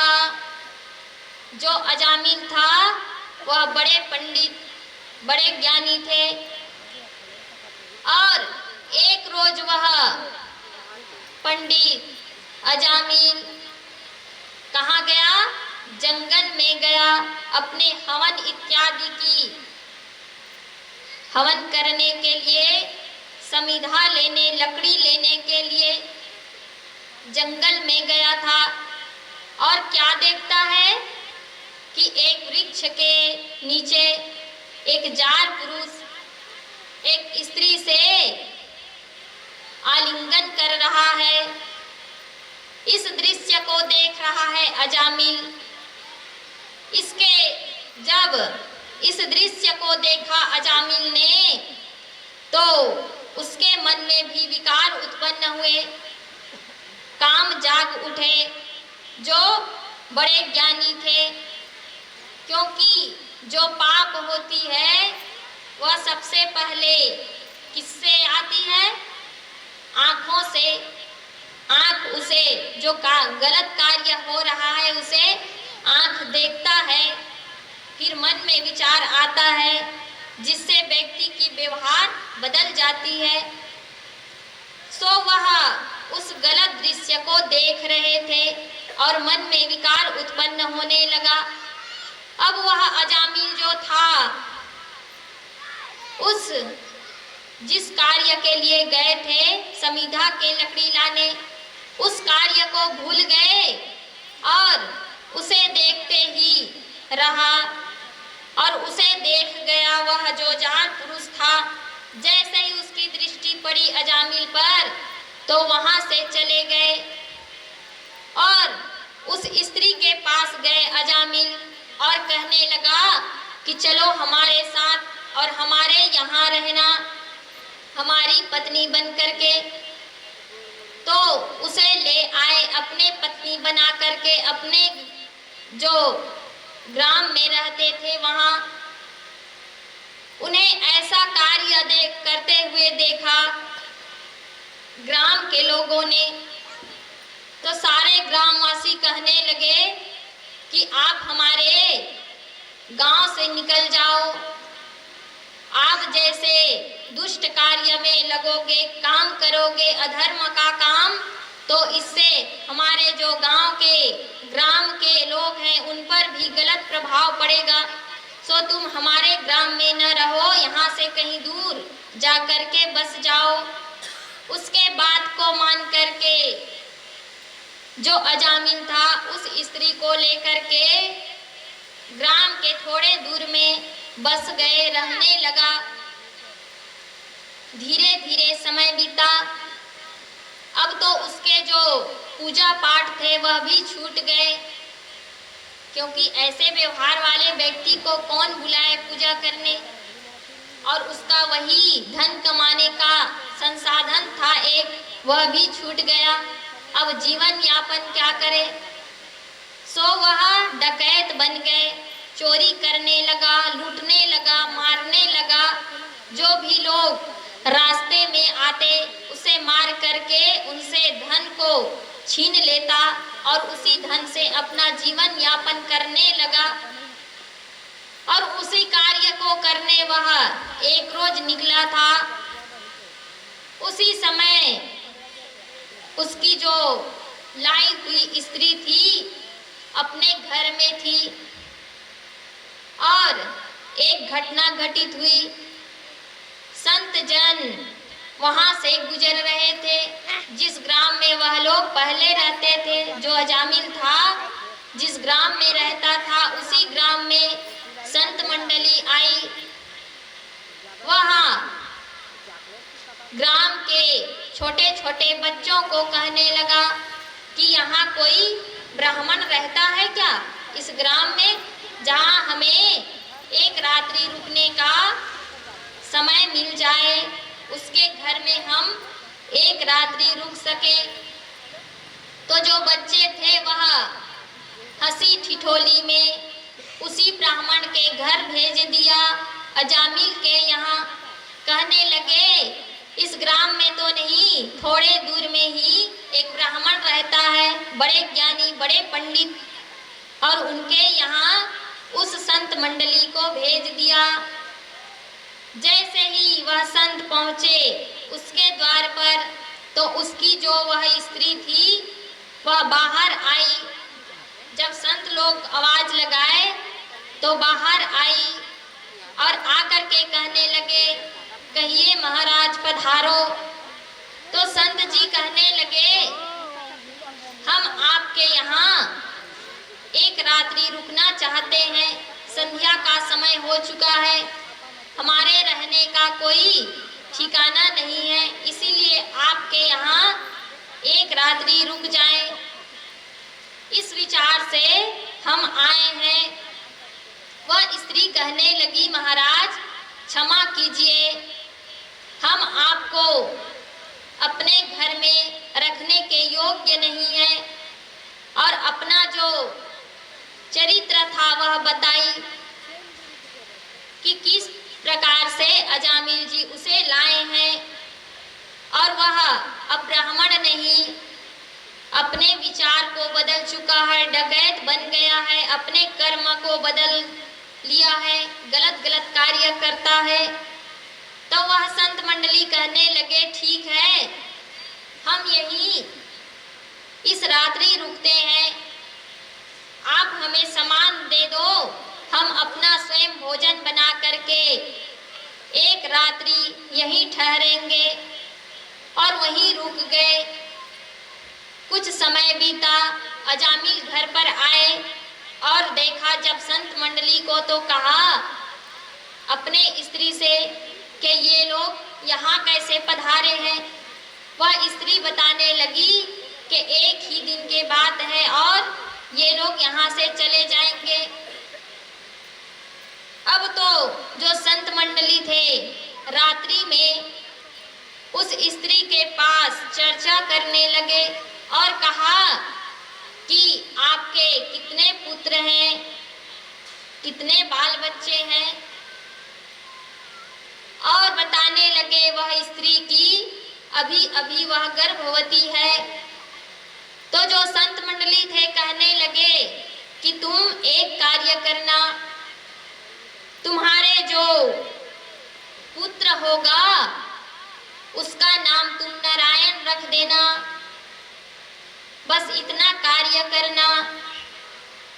तो वह स्त्री उसके जो संत मंडली थे उनका आशीर्वाद समझ करके उनके बात में सहमत हो गई और एक रात्रि ठहरे। उसके बाद सुबह हुआ तो जो संत मंडली थे वापस जाने लगे। तो अजामिल से कहा कि कुछ दक्षिणा दो। तो अजामिल कहने लगा, महाराज हमने आपको लूटा नहीं, मारा नहीं, इसी को आप दक्षिणा समझना, हम आपको कुछ दक्षिणा नहीं दे सकते। अब तो उसके बातें को सुन करके सारे ऋषिगण जो संत मंडली में आए थे, संत जन, वह वहां से निकल पड़े और समय आने पर धीरे धीरे समय बीता। उसके गर्भ से सुंदर से बालक हुए, उस स्त्री के गर्भ से, और उस बालक का नामकरण करने के लिए अजामिल, क्योंकि जाति के तो हैं ब्राह्मण, पर उनके जो भाव थे बदले थे, परंतु जो उसकी कर्म था वह तो जानता था। सो उनके नामकरण करने के लिए अपना पोथी पत्र निकाला। तो जो उनकी स्त्री थी कहने लगी, महाराज ये क्या कर रहे हो? जो संत जन पधारे थे हमारे यहाँ, वह कह गए हैं कि हमारा पुत्र जो होगा उसका नाम हम नारायण रखेंगे, और हमने भी उस संतों से कहा है कि जी महाराज हम अपने पुत्र का नाम नारायण रखेंगे, तो आज से इसका नाम नारायण रखेंगे। तो अब तो अपने पुत्र को नारायण नारायण कह करके पुकारने लगे, उसका नाम रख दिया नारायण। अब तो अजामिल जितने बार अपने पुत्र को पुकारते तो प्रभु का नाम आता, इसीलिए क्या करना चाहिए? अपने बच्चों का नाम देवी देवताओं के नाम के ऊपर रखना चाहिए। और अगर कहीं नाम रख दिया स्वीटी, बबली, और अगर बूढ़ी हो गई और अगर चिल्लाओ ए स्वीटी दादी, जमेगा? तो इसीलिए नाम भी सोच समझ कर रखिए, और ऐसा नाम कि प्रभु का नाम आए, किसी मैया का नाम आए, ऐसा नाम। तो उन्होंने रखा प्रभु का नाम के ऊपर नाम नारायण। अब तो सोते जागते नारायण है बेटा नारायण, भोजन करते तो अपने पुत्र को बुलाते, ए पुत्र नारायण आओ भोजन करें। इस प्रकार से नारायण नारायण जपता रहा, और वह समझ रहा था कि अपने पुत्र को बुला रहा है। इधर धीरे धीरे समय बीता, उसके मृत्यु निकट आ गए, और जैसे ही प्राण निकलने वाले थे तो जो यम के दूत थे उन्हें यातनाएं देने लगे, क्योंकि कहते हैं कि मृत्यु के समय हजारों बिच्छू के डंक मारने का पीड़ा महसूस होता है। तो आज उस पीड़ा को देखकर, सहन कर, और अपने जो कार्य किया है उसे मन में विचार करते हुए अपने पुत्र को चिल्ला रहा है, पुकार रहा है कि इस यम के दूतों से हमारे रक्षा करो, हे पुत्र नारायण, हे नारायण। बार बार अपने पुत्र को नारायण नारायण कह करके पुकार रहा है। उसका पुत्र नारायण तो नहीं आया, स्वयं परमपिता जगत पिता प्रभु नारायण उसे सुन गए कि कोई है जो हमारा नाम पुकार रहा है, हमें पुकार रहा है, और अपने पार्षदों को भेजा। तो जो प्रभु के पार्षद थे उन्हें ले जाने के लिए आए अजामिल के पास। अजामिल को ले जाने के लिए आया था यम के दूत।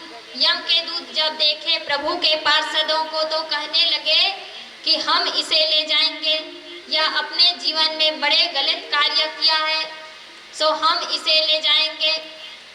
तो उनके प्रभु के जो पार्षद हैं कहने लगे कि हमें हमारा प्रभु ने भेजा है, हम इसे ले जाएंगे।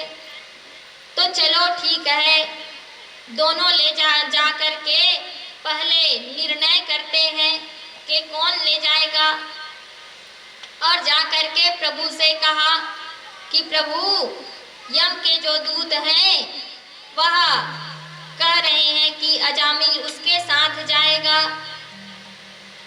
तो प्रभु कहने लगे कि अपने जीवन में जैसा भी किया हो, परंतु मृत्यु के समय मेरे नाम लिया है उन्होंने, इसीलिए वह मेरे पार्षदों के साथ में मेरे धाम को आएगा। इस प्रकार से उस अजामिल का उद्धार कर दिया प्रभु ने। बोलिए बांके बिहारी लाल की जय। नाम भगवान का जो दिल से लिया करते हैं, उन्हीं भक्तों से प्रभु प्यार किया करते हैं, उन्हीं भक्तों से प्रभु प्यार किया करते हैं। नाम भगवान का जो दिल से लिया करते हैं, वो नाम भगवान का जो दिल से लिया करते हैं, उन्हीं भक्तों से प्रभु प्यार किया करते हैं, उन्हीं भक्तों से प्रभु प्यार किया करते हैं। वो नाम भगवान का जो दिल से लिया करते हैं, वो नाम भगवान का जो दिल से लिया करते हैं।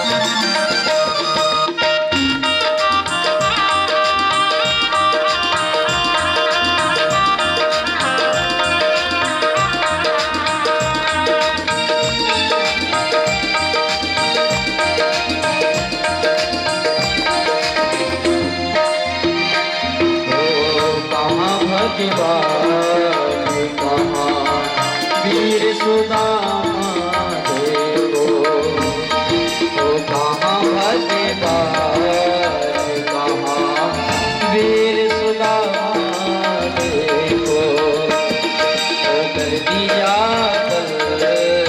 भरे वीर सुदामा देखो। प्रभु दिलों पे सब कुछ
से नीचे को प्रभु तार दिया करते हैं, नीचे से नीचे को प्रभु तार दिया करते हैं।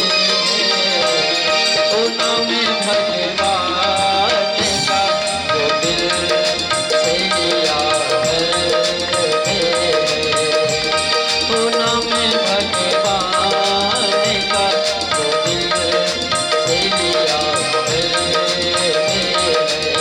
उन्हीं भक्तों से प्रभु प्यार किया करते हैं, उन्हीं भक्तों से प्रभु प्यार किया करते हैं। ओ नाम भगवान का जो दिल से लिया करते हैं, ओ नाम भगवान का जो दिल से लिया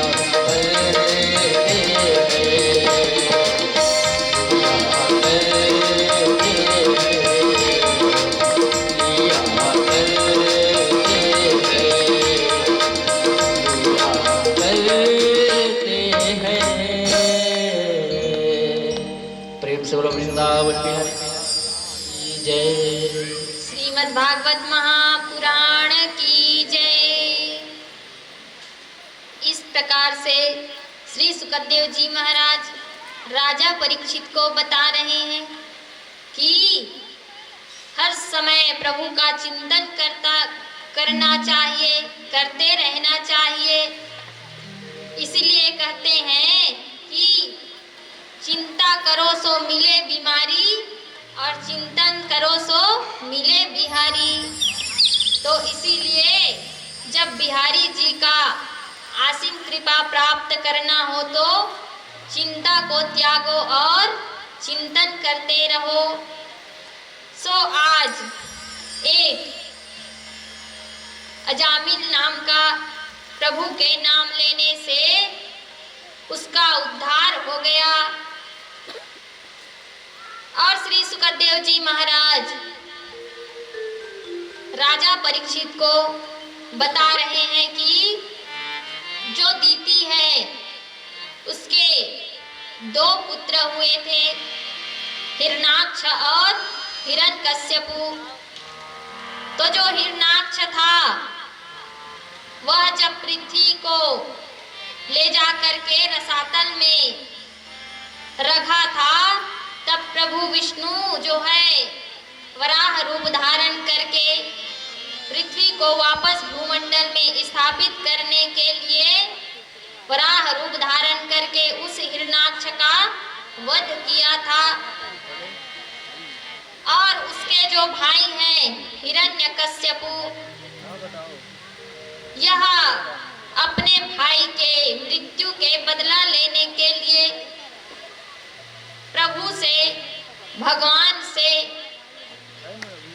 जगत पिता प्रभु परमात्मा विष्णु से बदला लेने के लिए युद्ध करना चाह रहा है। युद्ध करने के लिए मन में विचार किया कि वह छलिया विष्णु, वह छलिया नारायण हमारे भाई का वध किया है, सो हम उसका वध करेंगे और युद्ध करने के लिए, उसको नष्ट करने के लिए हमें तपस्या करना होगा। तो सबसे पहले हम तपस्या करके ब्रह्मा जी को प्रसन्न करके पहले खुद अमर हो जाते हैं, वर प्राप्त कर लेते हैं। उसके बाद क्या करेंगे? अपने भाई के मृत्यु का बदला लेंगे उस विष्णु से। इस प्रकार जो हिरण्यकश्यपु है सोच रहा है और मन में विचार करके तपस्या करने के लिए गए। एक पर्वत पर, मंदराचल पर्वत पर जाकर के तपस्या करना चाहा। इधर जो देवताओं के राजा इंद्र है, वह सब कुछ देख रहा है। सो कहने लगा कि अगर हमारे प्रभु पर आक्रमण करेगा, युद्ध करेगा, तो हमें भी क्षति पहुंचेगी और हमारा सिंहासन छूट जाएगा। इस इंद्र को ना बड़ा डर रहता है कि हमारा कहीं सिंहासन न छूट जाए, तो आज भी डर रहा है। और क्या कर रहा है? ब्रह्मा जी के पास गए और ब्रह्मा जी को कहा कि कुछ उपाय कीजिए। तो ब्रह्मा जी ने कहा कि इंद्र, देवताओं के गुरु बृहस्पति को कहो कि कुछ करे। तो जो देवताओं के गुरु बृहस्पति जी तोता रूप में कहाँ गए हैं? जहाँ पर हिरण्यकश्यपु तपस्या करने गया है। सो जैसे ही तपस्या करने के लिए हिरण्यकश्यपु तैयार हुआ, वैसे ही वहीं पर वृक्ष के ऊपर बैठ करके वह तोता बन करके गुरु बृहस्पति तोता बन करके प्रभु का ही नाम लेने लगा। क्या कहने लगा? श्रीमन्नारायण नारायण नारायण, श्रीमन्नारायण नारायण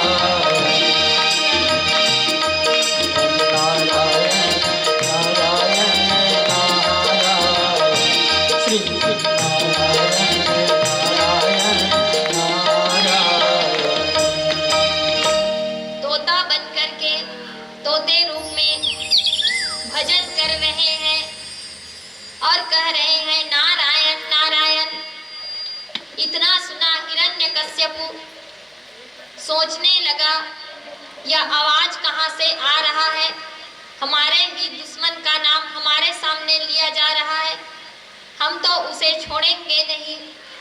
और दायां देखा कोई नहीं, बायां देखा कोई नहीं, आगे देखे पीछे देखे, जैसे ही ऊपर की तरफ नजर घुमाया तो वृक्ष पर बैठे थे तोता, वह नारायण नारायण नारायण का जाप कर रहा था। उसे देखा तो मन में विचार किया कि लगता है अभी शुभ समय नहीं है हमारे तपस्या करने का, इसीलिए विघ्न आ रहे हैं, हमारे ही दुश्मन का नाम हमारे सामने लिया जा रहा है। तो आज का दिन टाल देते हैं, किसी और दिन आकर के तपस्या करेंगे। और हिरण्यकश्यपु वापस आ गए और जब तपस्या करने के लिए निकले थे अपने राजमहल से, तो जो उनकी पत्नी थी कयाधु कही थी कि कब तक लौटोगे स्वामी। तो जो हिरण्यकश्यपु था कह करके गया था कि हमारा लौटने का कोई समय नहीं है, पता नहीं कब प्रभु जो ब्रह्मा है प्रसन्न हो करके हमें वर दे दे और हम कब आ जाएं। और हिरण्यकश्यपु जो है निकला था इतना कह करके अपने घर से। सो उसी समय शाम को वापस आ गए अपने घर। जब देखा उसकी पत्नी कयाधु कि हमारे स्वामी तो कह करके गए थे कि उसका कोई समय नहीं है, कब आएगा, और कैसे जल्द ही वापस आ गए। सो मन में विचार कर रही है और सोचने लगी अगर अचानक से पूछूंगी कि कैसे वापस आ गए तो मुझे ही डांट देगा, पता नहीं क्या हुआ होगा उसके साथ। सो क्या करना चाहिए मुझे? उसके मनपसंद भोजन बनाना चाहिए और उसे खिलाकर उसे प्रसन्न करने के बाद उनसे बात करूंगी। तो उनके लिए उनके मनपसंद भोजन बनाए, स्वयं पकाए, और जो उनके सेविका थी उनसे मना किया कि आज भोजन हम बनाएंगे, और उनके मन मुताबिक भोजन पका करके उन्हें खिलाए। खिलाने के बाद जब शयन करने के लिए गया हिरण्यकश्यपु, तो उनकी पत्नी कयाधु मन में विचार कर रही है कि बड़ा अभिमानी है और अभिमानी व्यक्ति के साथ क्या करना चाहिए, प्रशंसा करना चाहिए उनका। तो प्रसन्न हो करके अपने मन के बात भी बता देते हैं। तो कयाधु मन में विचार करके कह रही है, अच्छा स्वामी, आपके बल से, आपके डर से तो सारे देवतागण कांपते हैं। आप तो सब पर विजय प्राप्त कर चुके हैं, बड़े बलवान हैं। तो हिरण्यकश्यपु बड़े प्रसन्न हो रहे हैं। हाँ, हम तो बड़े बलवान हैं, सब पर विजय प्राप्त करेंगे और देखना अभी ना हम नारायण को भी मारेंगे।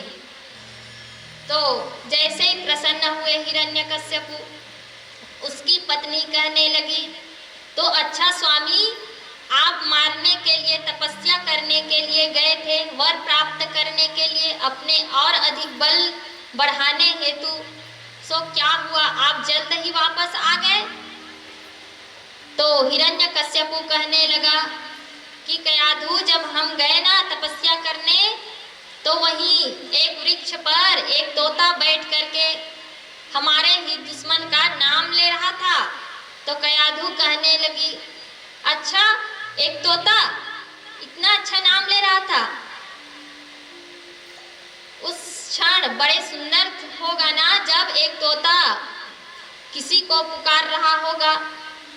तो कहने लगा हिरण्यकश्यपु, हाँ कयाधु, बोल रहा था नारायण नारायण। कयाधु कहने लगी, अच्छा, इतना मीठा बोल रहा था कि प्रभु का नाम ले रहा था, नारायण नारायण कह रहा था? तो वह हिरण्यकश्यपु कहने लगा, हाँ, और तुम ही उसका नाम मत लो, क्योंकि हमारा दुश्मन है। कयाधु जो है सोचने लगी, अच्छा समय है, अभी इनसे भगवान का नाम लेवाने का। और जो कयाधु है बार बार उसी नाम का उच्चारण करवाने लगे अपने पति से, हिरण्यकश्यपु से, और कहने लगी, अच्छा, तो वह तोता क्या कह रहा था स्वामी? अभी अभी आपने क्या बताया? तो हिरण्यकश्यपु कहता, नारायण नारायण कह रहा था। सो इस तरह जो कयाधु है बार बार प्रभु का नाम उच्चारण करवा रही है कि कम से कम ज्यादा नहीं तो 108 बार ही तो प्रभु का नाम ले ले, तो एक मंत्र के रूप में काम करेगा। तो जो कयाधु है बार बार नामों का उच्चारण करवा रही है और बार बार पूछ रही है कि वह तोता किस प्रकार से नारायण का नाम ले रहा था। तो बार बार वह हिरण्यकश्यपु नारायण नारायण बोलता गया। उसी समय कयाधु के गर्भ में गर्भवती हो गई वह कयाधु जो हिरण्यकश्यपु की पत्नी थी, गर्भाधारण कर ली और प्रभु का नाम लेते हुए गर्भाधारण हुआ है। इसीलिए उसके गर्भ में प्रभु का भक्त भी आ गया। अब इधर प्रातः काल हुआ, हिरण्यकश्यपु पुनः तपस्या करने के लिए निकल पड़े और जाकर के तपस्या करने लगा। अंगूठे के बल खड़े हुए हैं और ब्रह्मा जी को पुकार रहे हैं और प्रसन्न नहीं हुए तो जल में जाकर के खड़े होकर के तपस्या किया। उनके कठोर तपस्या से ब्रह्मा जी प्रसन्न होकर के उन्हें वर देने के लिए आए। ब्रह्मा जी कहने लगा, हिरण्यकश्यपु, कहो क्या वर चाहिए? बड़े कठिन तपस्या किए हो, जल में रह करके वर्षा हुई तब भी नहीं हटे, एक अंगूठे पर खड़े हो करके बताओ ऐसा क्या वर चाहिए तुम्हें कि इतना कठिन तपस्या कर रहे हो। हिरण्यकश्यपु कहने लगा, ब्रह्मदेव हमें अमर होने का वरदान दीजिए। ब्रह्मा जी कहने लगे, हिरण्यकश्यपु इस लोक में, इस पृथ्वी लोक में जितने भी जीव जन्म लेता है उसका मृत्यु निश्चित है, कोई अमर नहीं है। सो हिरण्यकश्यपु बात को घुमा करके वर मांगना चाहा तो कहने लगा, ठीक है आप अमर होने का वर नहीं दे सकते तो हम जैसा कहते हैं वैसा वैसा वर दो। हिरण्यकश्यपु कहने लगा तो ब्रह्मा जी कहने लगे, सबसे पहले मन में विचार किया, प्रभु की लीला प्रभु जाने, वह बना लेंगे किसको कैसा मारना है, हमें क्या है, हम वर दे देते हैं। और तैयार हो गए वर देने को। इधर हिरण्यकश्यपु कहने लगा, ब्रह्मा जी हमें वर दो कि हम न दिन में मरे न रात में। तो ब्रह्मा जी कहा, तथास्तु। हिरण्यकश्यपु और कहने लगे कि हम अंदर मरे न बाहर। तो ब्रह्मा जी भी कहने लगे, तथास्तु, जैसा चाहते हो वैसा ही हो। हिरण्यकश्यपु ने और वर मांगा कि ना ऊपर मरे ना नीचे। ब्रह्मा जी जो है वर देता गया और वर मांगा कि ना हम नर से मरे ना पशु से। तो ब्रह्मा जी वर दिया। इस प्रकार से वर प्राप्त करके और कहने लगे, ना हम अस्त्र से मरे ना शस्त्र से। ब्रह्मा जी ने कहा, जैसा चाहो वैसा ही हो, तथास्तु। इतना वर प्राप्त करके हिरण्यकश्यपु वापस आए और इधर जो कयाधु थी उसके सुंदर से बालक उत्पन्न हो गए थे। सो मैया कयाधु के गर्भ से बाहर आ गए थे और हिरण्यकश्यपु तपस्या करके आया तो देखा कि सुंदर सा बालक 5 वर्ष का बालक है और बड़े घुंघराले बाल हैं, सुंदर सा मुख वाला, बड़ा ही प्रेम है। उनको अपने पुत्र के प्रति लाड लड़ाने लगा, प्रेम करने लगा और उसे गोद में लेकर के कहने लगा कि पुत्र, अब तुम शिक्षा ग्रहण करने के लायक हो गए हो। तो जो दैत्य कुल में शिक्षा होती है उसका तुम शिक्षा ग्रहण करो। और कहने लगा कि क्या क्या सीखे हो। तो जो कयाधु के सुंदर से पुत्र जिसका नाम था भक्त प्रहलाद जी महाराज, भक्त प्रहलाद जी कहने लगे, पिताजी हम इतना जानते हैं कि इस जगत को रचने वाले जगत पिता परम पिता एक ही है, वह है प्रभु श्रीमन नारायण, प्रभु विष्णु। हिरण्यकश्यपु को बड़ा क्रोध आया तो मन में विचार किया, छोटा सा बालक है, हमारे अभाव में न रहने से इसे गलत संस्कार पड़ गया है, हो सकता है हम इसे समझा देंगे। और अपने क्रोध को शांत किया और कहा कि बेटा हम ही सारे विश्व का भगवान है, हमारे सिवा और कोई भगवान नहीं, इसीलिए तुम जिसका नाम ले रहे हो उसे भूल जाओ,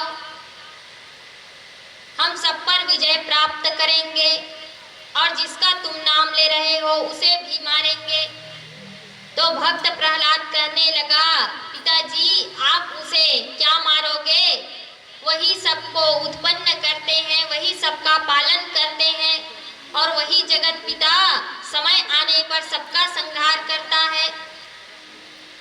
हिरण्यकश्यपु क्रोधित हुए और क्रोध में आकर के अपने दैत्य कुल के गुरु जो संडामर्क जी हैं उनके पास उन्हें शिक्षा ग्रहण करने के लिए बुलाया संडामर्क जी को और कहा कि हमारे पुत्र को ले जाओ और ज्ञान प्रदान करो जो दैत्य कुल में ज्ञान दिया जाता है।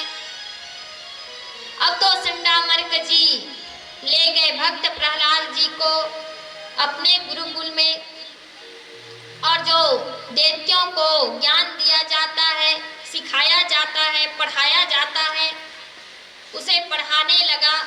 परंतु जो भक्त प्रहलाद जी थे परम भक्त प्रभु के, क्योंकि अपने माँ के गर्भ से ही वह परम भक्त बन गया था।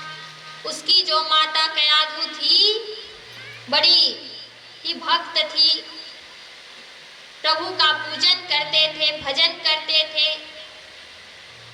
और उनके जो पुत्र हैं वह भी परम भक्त हैं। सो उन्हें दुनियादारी से कोई मतलब नहीं, उनका मन संसार में नहीं है, प्रभु में है। सो गुरुकुल में गए और सबसे पीछे जाकर के बैठ गए, दैत्य बालकों के पीछे में जाकर के बैठ करके भजन कर रहा है। क्या गा रहा है? श्रीमन्नारायण नारायण नारायण, श्रीमन्नारायण नारायण नारायण,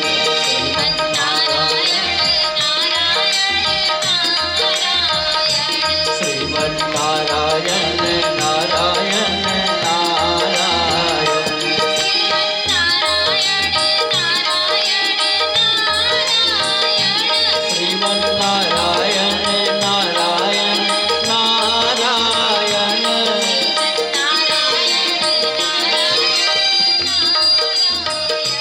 श्रीमन्नारायण नारायण नारायण। तो भक्त प्रहलाद जी महाराज सबसे पीछे जाकर के बैठ करके अपने भजन में मस्त हैं। इसे देखा संडामर्क जी, वह कहने लगा, ऐ बालक, अगर तू ऐसा ही करता रहा तो तेरे पिताजी हमें मार डालेगा। सो तुम पढ़ाई में ध्यान दो, जो अन्य दैत्य बालक पढ़ रहे हैं उसी का पढ़ाई तुम भी करो। अब तो भक्त प्रहलाद जी महाराज किसी के कुछ नहीं सुनते, अपने भजन में मस्त। धीरे धीरे कुछ महीने बीते। जो हिरण्यकश्यपु था सोचने लगा अब हमारा पुत्र कुछ तो शिक्षा ग्रहण करके, दैत्यों का शिक्षा ग्रहण करके तैयार हो गया होगा। सो उसे मिलने बुला लेते हैं और अपने पुत्र को बुलवाया और बुलवा करके उसे अपने गोद में बैठा करके पूछ रहा है कि पुत्र, जब तुम गुरुकुल गए थे तो 1 माह हो गया तुम्हें गुरुकुल गए हुए, क्या क्या सीखा है गुरुकुल में, जरा बताओ। तो जो भक्त प्रहलाद जी थे कहने लगे, पिताजी हम सीखे हैं कि प्रभु हर कण कण में है, हर क्षण रहते हैं, हर जीवात्मा के अंदर में रहता है प्रभु। तो हिरण्यकश्यपु कहने लगा कि अभी तक इसके समझ में नहीं आया है, वापस ले जाओ। और संडामर्क को कहा कि इसे अच्छी तरीका से, सही तरीके से इसे शिक्षा दो, वरना हम तुम्हें मार डालेंगे। और उसे वापस भेजा। फिर से भक्त प्रहलाद जी गए गुरुकुल और जा करके वही काम कर रहे हैं। अपने जो मित्र हैं छोटे छोटे दैत्य बालक और भी गुरुकुल में, उनके साथ बैठ गया और प्रभु का भजन कर रहा है। और जो उनके मित्र बने हैं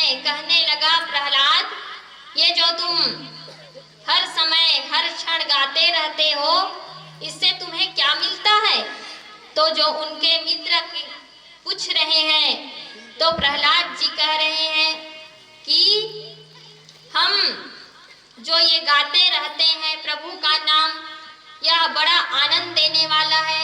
एक बार गाकर तो देखो, हमारे साथ बड़ा आनंद देता है, मन को बड़े शांति प्रदान होती है। तो प्रहलाद जी के बात को सुनकर के जो उनके मित्र हैं, वह भी साथ में उनके गाने लगे। हरि हरि गोविंद बोल रे मनेवा, हरि हरि गोविंद बोल, हरि हरि गोविंद बोल रे मनेवा, हरि हरि गोविंद बोल। मुरली मनोहर कृष्ण कन्हैया, मुरली मनोहर कृष्ण कन्हैया, बंसी के बटे को रे मनेवा, हरि हरि गोविंद बोल, हरि हरि गोविंद बोल रे मनेवा, हरि हरि गोविंद बोल।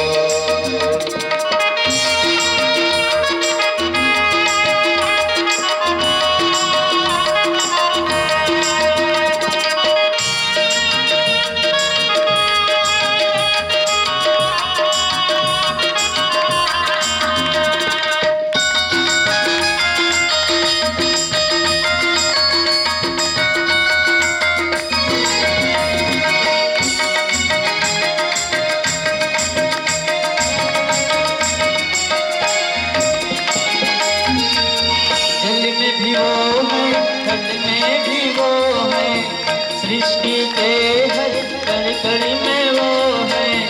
भक्तों के सारे दुख हर ले दाता, तेरे द्वार कब से खड़े हैं।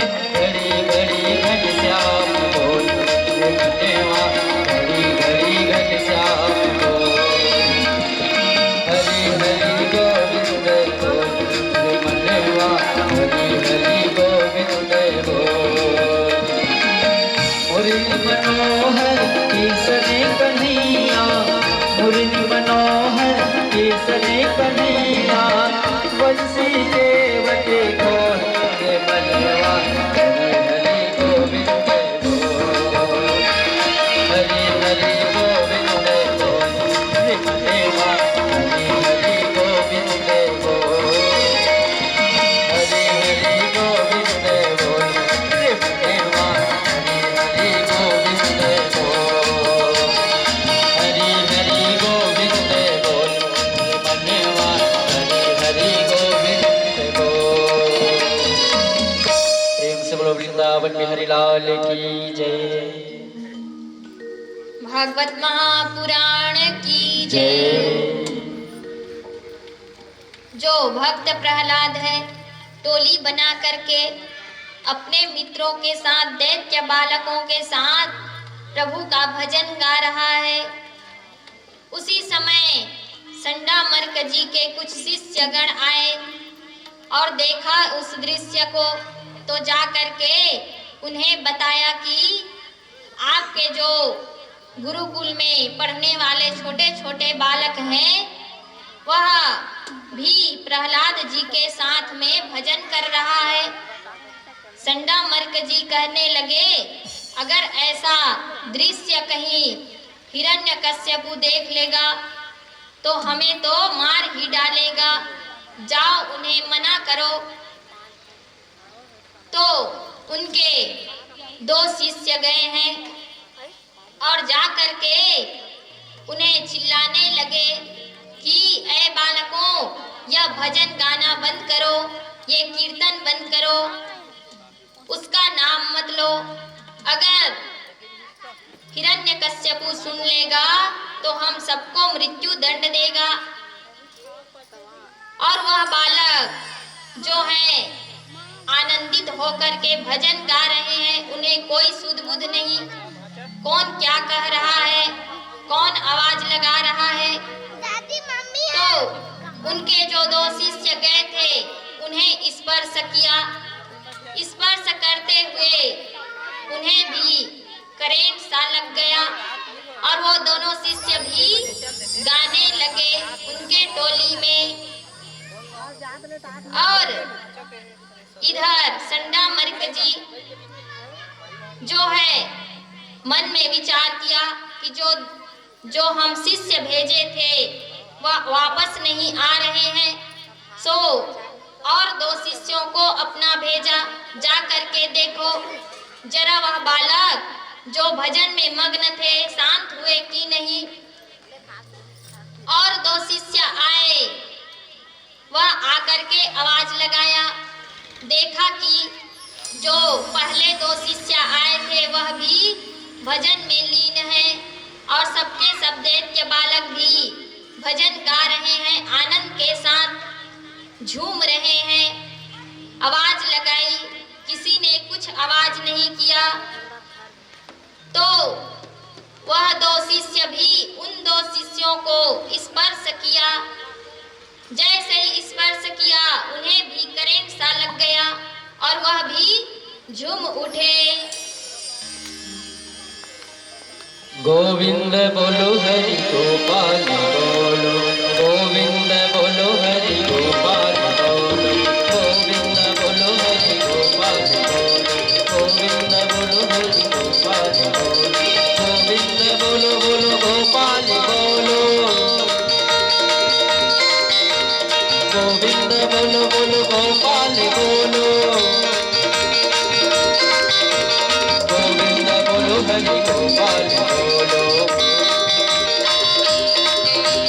गोविंद बोलो हरि गोपाल बोलो, गोविंद बोलो हरि गोपाल बोलो, गोविंद बोलो हरि गोपाल बोलो, राधा रमन हरि लाल बोलो, राधा रमन हरि लाल बोलो, गोविंद बोलो हरि गोपाल बोलो, गोविंद बोलो हरि गोपाल बोलो। प्रेम से बोलो वृंदावन में हरि लाल की जय। तो इधर संडा मर्क जी जब उनके 4 शिष्य वापस नहीं आए, स्वयं जाकर के देखा सब झूम रहे हैं, आनंदित हो रहे हैं, गा रहे हैं और प्रभु का नाम ले रहे हैं, सो उनके टोली में जाकर के खुद भी सम्मिलित हो गए। और इधर हिरण्यकश्यपु मन में विचार कर रहा है कि बड़े दिन हो गए हैं, अब अपने पुत्र से मिले हुए बड़ी याद आ रही है उनकी, जा करके जरा मिले तो। और अपने कुछ सेवकों को साथ में लेकर के गए गुरुकुल और सेवकों को अंदर भेजा और जाकर के उन्हें बुला लाओ संडा मर्क जी को कि हमारे पुत्र कहाँ हैं। 2 दैत्य गए, जा करके देखा तो प्रहलाद जी भी गा रहे हैं, उनके मित्र भी गा रहे हैं और स्वयं संडा मर्क भी गा रहे हैं भजन और नृत्य कर रहे हैं। इधर हिरण्यकश्यपु को आकर के बताया गया तो हिरण्यकश्यपु गया और जाकर के सबको आवाज लगाए, किसी ने सुना नहीं, सब तो अपने में मस्त थे, भजन में मस्त था। सो जाकर के स्पर्श किया तो तुरंत सबके सब शांत हो गए, उनके जो करंट लगा था टूट गया, फ्यूज हो गया। अब तो जो हिरण्यकश्यपु था अपने बालक को, भक्त प्रहलाद जी को अपने घर ले आए और कहा कि ये गुरुकुल में नहीं, हमारे साथ रह करके ही सुधरेगा, बहुत हो गया। और साथ में ला करके उस पर दबाव डाला कि तुम उस हरि का नाम लेना छोड़ दो, वह हमसे हमारे सबसे बड़ा दुश्मन है। तुम्हारे जो चाचा श्री हिरणाक्ष थे उनके हत्यारे हैं, जिसका तुम नाम लेते हो। तो प्रहलाद जी महाराज कहने लगे कि पिताजी, जो सबके मित्र हैं वह कैसे किसी का दुश्मन हो सकता है? वह तो सबका मित्र है, हर जीवात्मा का मित्र। वह यह नहीं देखते कि कौन पशु है, कौन पक्षी है और कौन मनुष्य है। वो सबके मित्र हैं, सबके हित चाहने वाले हैं प्रभु। तो हिरण्यकश्यप को बड़ा क्रोध आया और उसे मृत्यु दंड देने के लिए तैयार हो गया कि हमारे ही घर में हमारा ही पुत्र हमारा अपोजिट है, तो हमारे जो प्रजा होंगे वह उनका भी मति बिगड़ जाएगा, उन्हें भगवान मानेंगे, हमारा आराधना करना छोड़ देंगे। सो हिरण्यकश्यपु अपने पुत्र को मारने के लिए अपने सेवकों के साथ भेजा और कहा कि इसे पहाड़ों में लेकर के वहां से नीचे गिरा दो। अब तो भक्त प्रहलाद जी को ले जा करके पर्वतों से नीचे गिराया गया। स्वयं प्रभु विष्णु भक्त प्रहलाद जी के रक्षा के लिए आकर के उन्हें हाथ में उठा करके वापस वही स्थान पहुंचा दिया जहां से उसे लाया गया था, और किसी को भान भी नहीं हुआ। प्रहलाद जी को भी मन में विचार किया, जरूर हमारे प्रभु ही होंगे जो हमारी रक्षा की होगी। अब तो उसके मन में और भी दृढ़ संकल्प हो उठा कि अब हमारा कोई कुछ नहीं बिगाड़ सकता, हमारे प्रभु हमारे पग पग में रक्षा करेंगे। और इधर हिरण्यकश्यपु जब देखा कि वह बालक पर्वत से गिरने पर भी नहीं मरा, तो उसे एक अंधेरे से कमरे में कक्ष में ले जाकर के रखा और कहा कि इसे न जल देना न भोजन, ताकि जब भूख लगे, भूख से व्याकुल हो उठे तो या वह नाम लेना कितना भक्त बना फिरता है सब कुछ भूल जाएगा, नाम लेना छोड़ देगा। अब तो उसके साथ वैसा ही व्यवहार किया गया, परंतु मैया लक्ष्मी स्वयं आकर के उसे भोजन करवा रही है, क्योंकि प्रभु स्वयं पालनहार हैं और अपने प्रिय भक्त को कैसे ऐसे ही रहने देते। अब तो बार बार भगवान उसकी रक्षा कर रहे हैं। इधर हिरण्यकश्यपु हार मान गए कि अब क्या ऐसा करें कि यह उसका नाम लेना छोड़ दे, हरि का नाम न ले, हमारा नाम ले, हमें ही अपना सर्वस्व समझे। तो उसी समय उसकी बहन आई जिसकी नाम थी होलिका। होलिका कहने लगी, भैया हम इसे मारेंगे, क्योंकि हमें सूर्य देव के द्वारा शीतल चुनरी प्राप्त हुई है, जिसे ओढ़ करके बैठने पर हमें अग्नि स्पर्श भी नहीं कर सकती।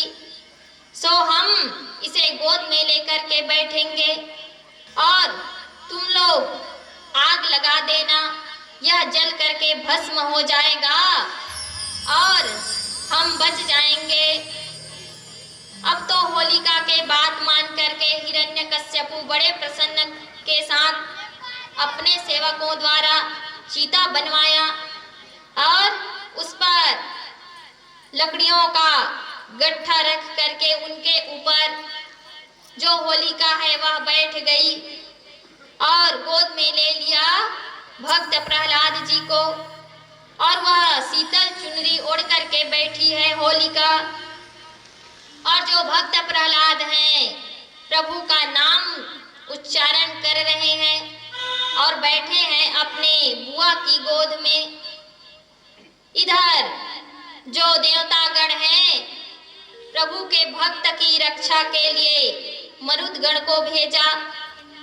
49 मरुदगण का ऐसा हवा चला, वायु वेग चले कि वह चुनरी जो ओढ़ी थी होलिका वह उड़ करके भक्त प्रहलाद जी पर ढक गई और होलिका जल करके भस्म हो गई। इधर भक्त प्रहलाद जी ज्यों के त्यों बैठे हैं, कुछ नहीं हुआ है, कुछ क्षति नहीं पहुंचे हैं और प्रभु का नाम ले रहे हैं। तो इधर जो हिरण्यकश्यपु है कहता है कि तुम्हें बार बार मारता हूँ, तुम बच जाते हो। तो भक्त प्रहलाद कहने लगे, पिताजी मोहे राम नाम अति प्यारो, पिताजी मुझे मत मारो। तो हिरण्यकश्यपु बार बार उसे मारने का प्रयास कर रहा है, अपने ही पुत्र को, और उसके बचाने वाले हैं स्वयं जगत पिता प्रभु परम मारने वाला है भगवान, बचाने वाला है भगवान। पालन बाका होता जिसका, रक्षक है निधान। मारने वाला है भगवान, बचाने वाला है भगवान। मारने वाला है भगवान, बचाने वाला है भगवान। पालन बाका होता जिसका हो, पालन बाका होता जिसका, रक्षक है। मारने वाला है भगवान, बचाने वाला है भगवान। मारने वाला है भगवान, बचाने वाला है भगवान।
सबका उसका प्यार। मारने वाला है भगवान, बचाने वाला है भगवान। मारने वाला है भगवान, बचाने वाला है भगवान।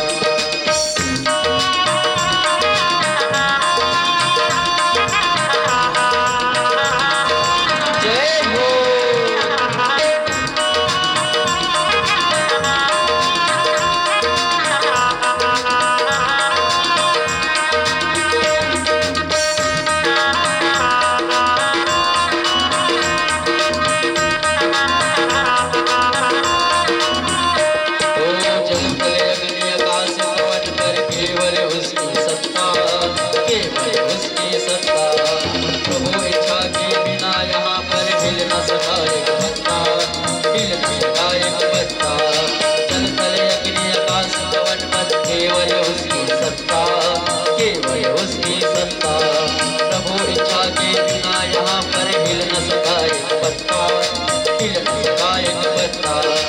उसी के सोचा यहाँ पे होता हो, उसी के सोचा यहाँ पे होता, उसकी सर जमान। मारने वाला है भगवान, मारने वाला है भगवान, बचाने वाला है भगवान। पालन वाला होता उसका हो, पालन वाला होता उसका, रक्षक है। मारने वाला है भगवान,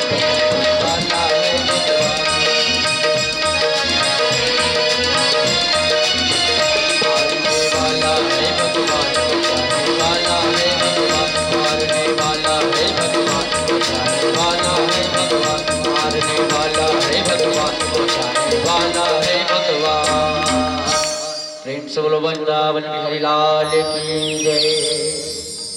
श्रीमद् भागवत महापुराण की जय।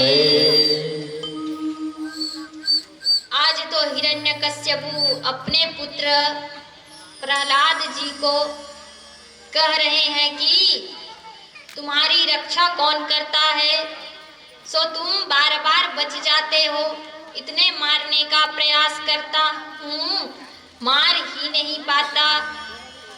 सो भक्त प्रहलाद कहने लगे, पिताजी वही परम परमात्मा प्रभु मेरी रक्षा करता है, क्योंकि उसका वास कण कण में है। प्रभु व्यापक सर्वत्र समाना, प्रेम से प्रकट होए मैं जाना। राम सिया राम जय जय राम। राम सिया राम जय जय राम।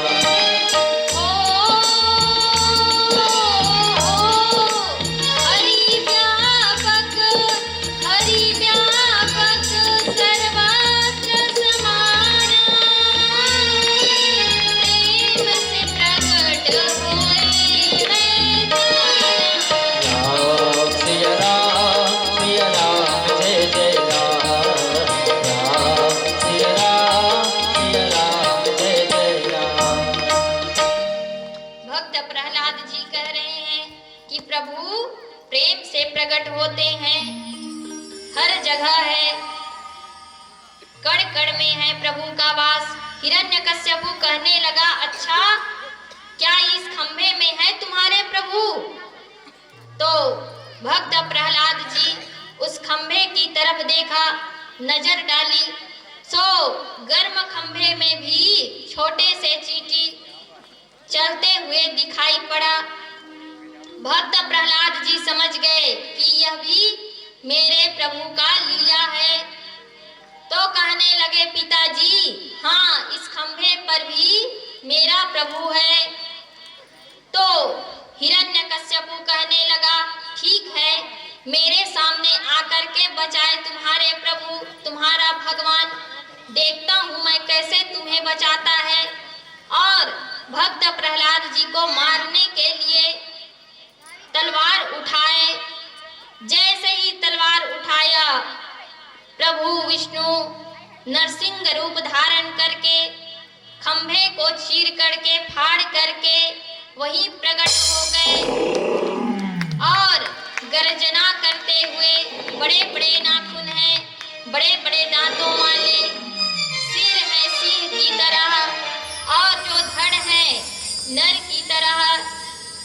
प्रभु चतुर्भुज रूपधारी प्रभु विष्णु नरसिंह रूप धारण करके भक्त की रक्षा के लिए खंभे से प्रकट हुए हैं। बोलिए नरसिंह भगवान की जय। जैसे ही प्रकट हुए, हिरण्यकश्यपु जब देखा प्रभु का विकराल रूप, लाल लाल नेत्र हैं, तो डर करके उनसे बचने के लिए इधर उधर छिप रहे हैं।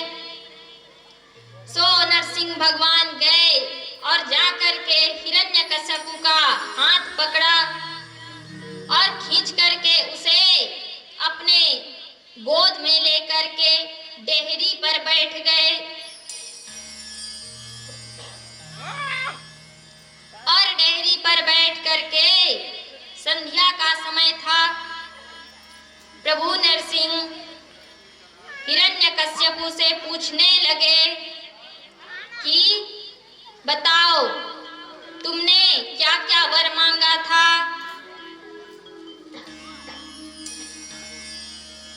सो बताओ हमें।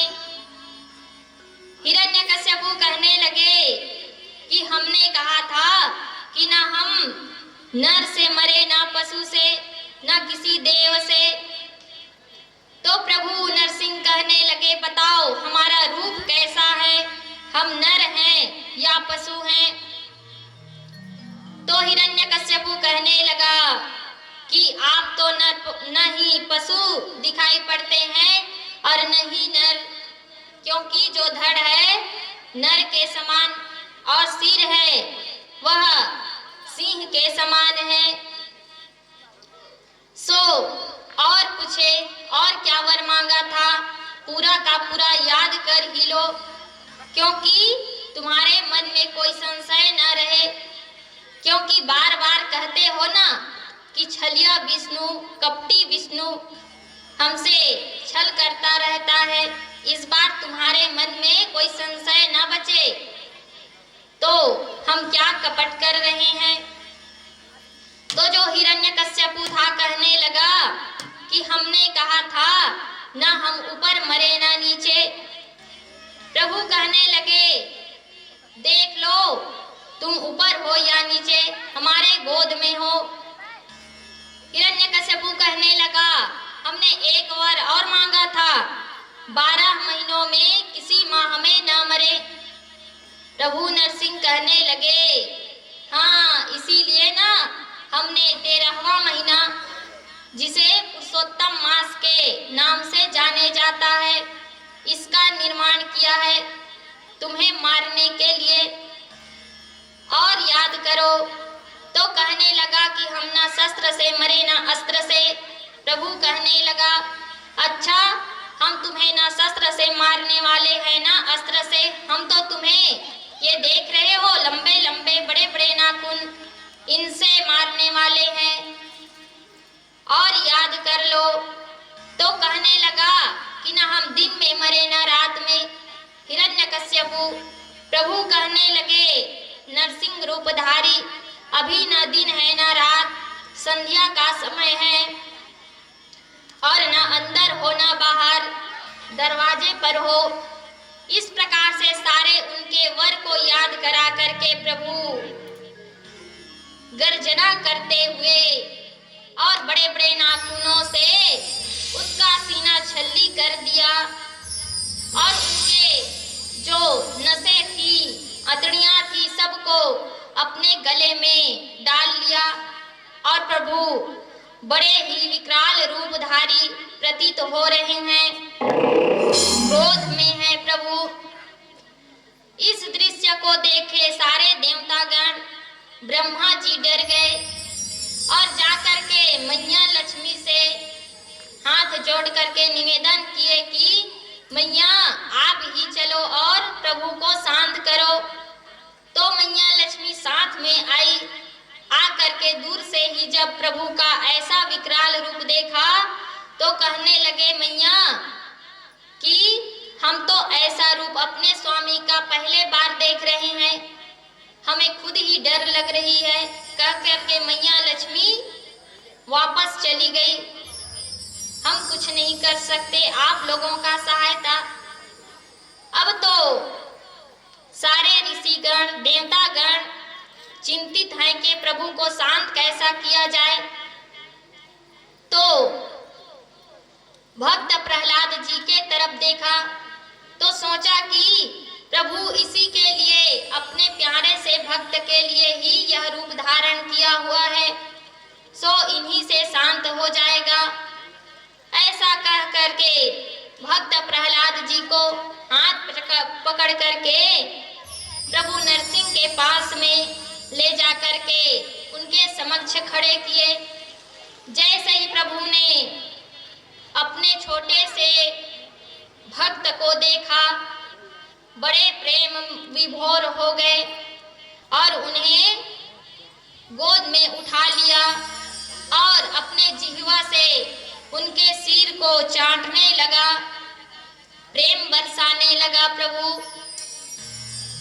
और भक्त प्रहलाद से कहता है कि ऐ पुत्र तुम्हें कितने यातनाएं सहने पड़ी, हम आने में विलंब कर दिया हमने, इसीलिए तुम बड़े कष्ट झेले हो, हमें क्षमा करना। तो भक्त प्रहलाद कहता है प्रभु आपसे नहीं हमसे गलती हुई है, सो हम ही देर कर दिए आपको बुलाने में। और भक्त और भगवान आज एक दूसरे पर बड़े प्रेम लुटा रहे हैं। तो प्रभु नरसिंह कहने लगे भक्त प्रहलाद से कि हे पुत्र वर मांग लो। तो भक्त प्रहलाद कहने लगा प्रभु मुझे और कुछ वर नहीं चाहिए, बस आप इतना करना कि मेरे लिए जो पिताश्री जी थे उनका उद्धार कर देना प्रभु, उसे अपना धाम में रखना। प्रभु नरसिंह कहने लगे पुत्र जिसके कुल में ऐसा पुत्र जन्म ले जो हमारा भक्त बन जाए तो उसके पिताजी ही नहीं दादाजी ही नहीं उनके 7 कुल तक तर जाते हैं।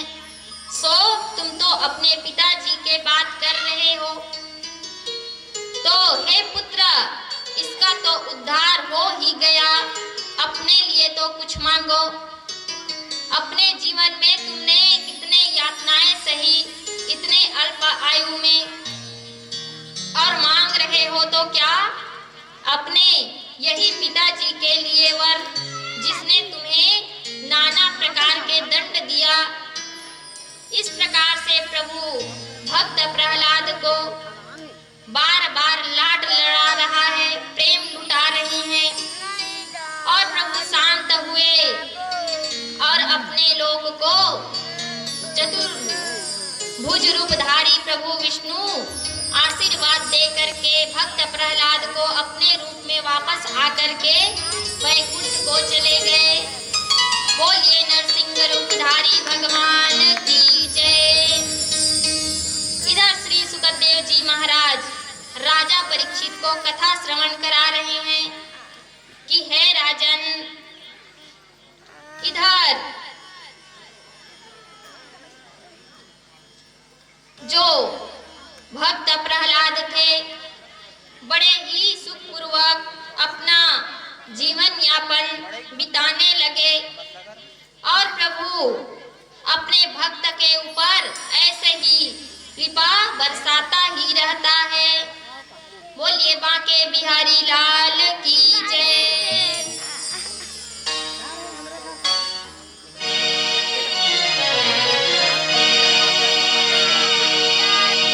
नाम सुमर ले ध्यान लगा ले, छोड़ जगत के काम। बोलो राम बोलो राम बोलो राम राम राम। आइए ताली की सेवा करते हुए मेरे तन में राम मन में राम रोम मेरा मेरे नाम सुमर ले ध्यान लगा ले, छोड़ जगत के काम। मेरे तन में राम मन में राम रोम मेरा मेरे नाम सुमर ले ध्यान लगा ले, छोड़ जगत के काम। बोलो राम बोलो राम बोलो राम राम राम। बोलो राम बोलो राम बोलो राम राम राम।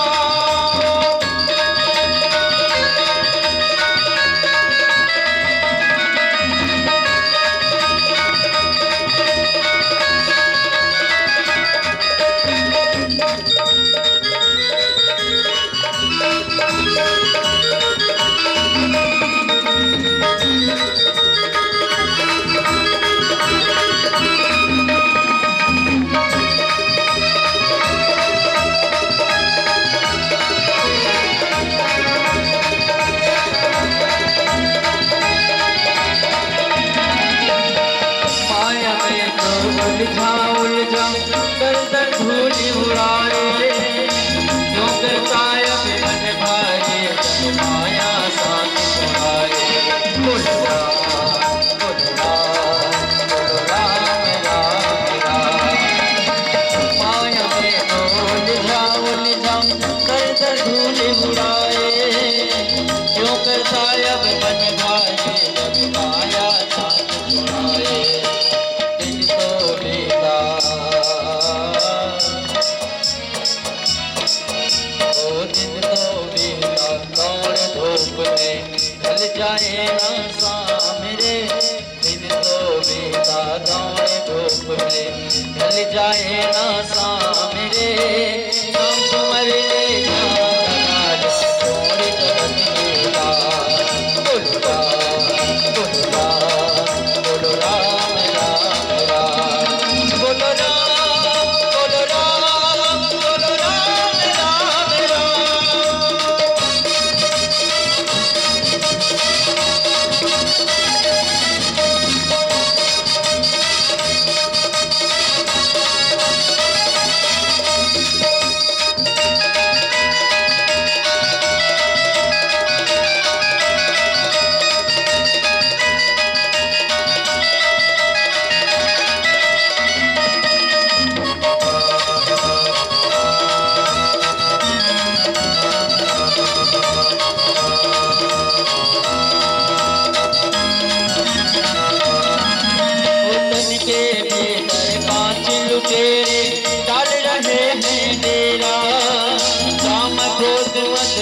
कुछ लोग मोहने तुझको कैसा घेरा, भूल गया तो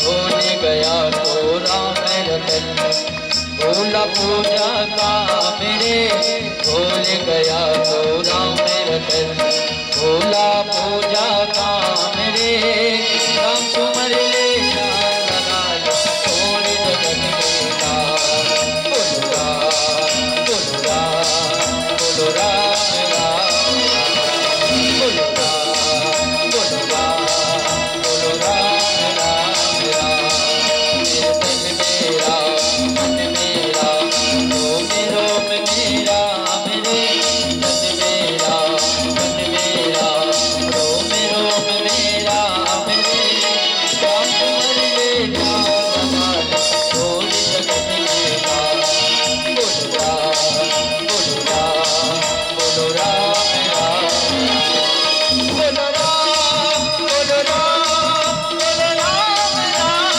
राम, बोलो राम बोलो राम बोलो राम राम राम, बोलो राम बोलो राम बोलो राम राम राम। प्रेम से बोलो वृंदावन बिहारी लाल की जय। श्रीमद् भागवत महापुराण की जय। श्री सुखदेव जी महाराज आज राजा परीक्षित को कथा सुना रहे हैं और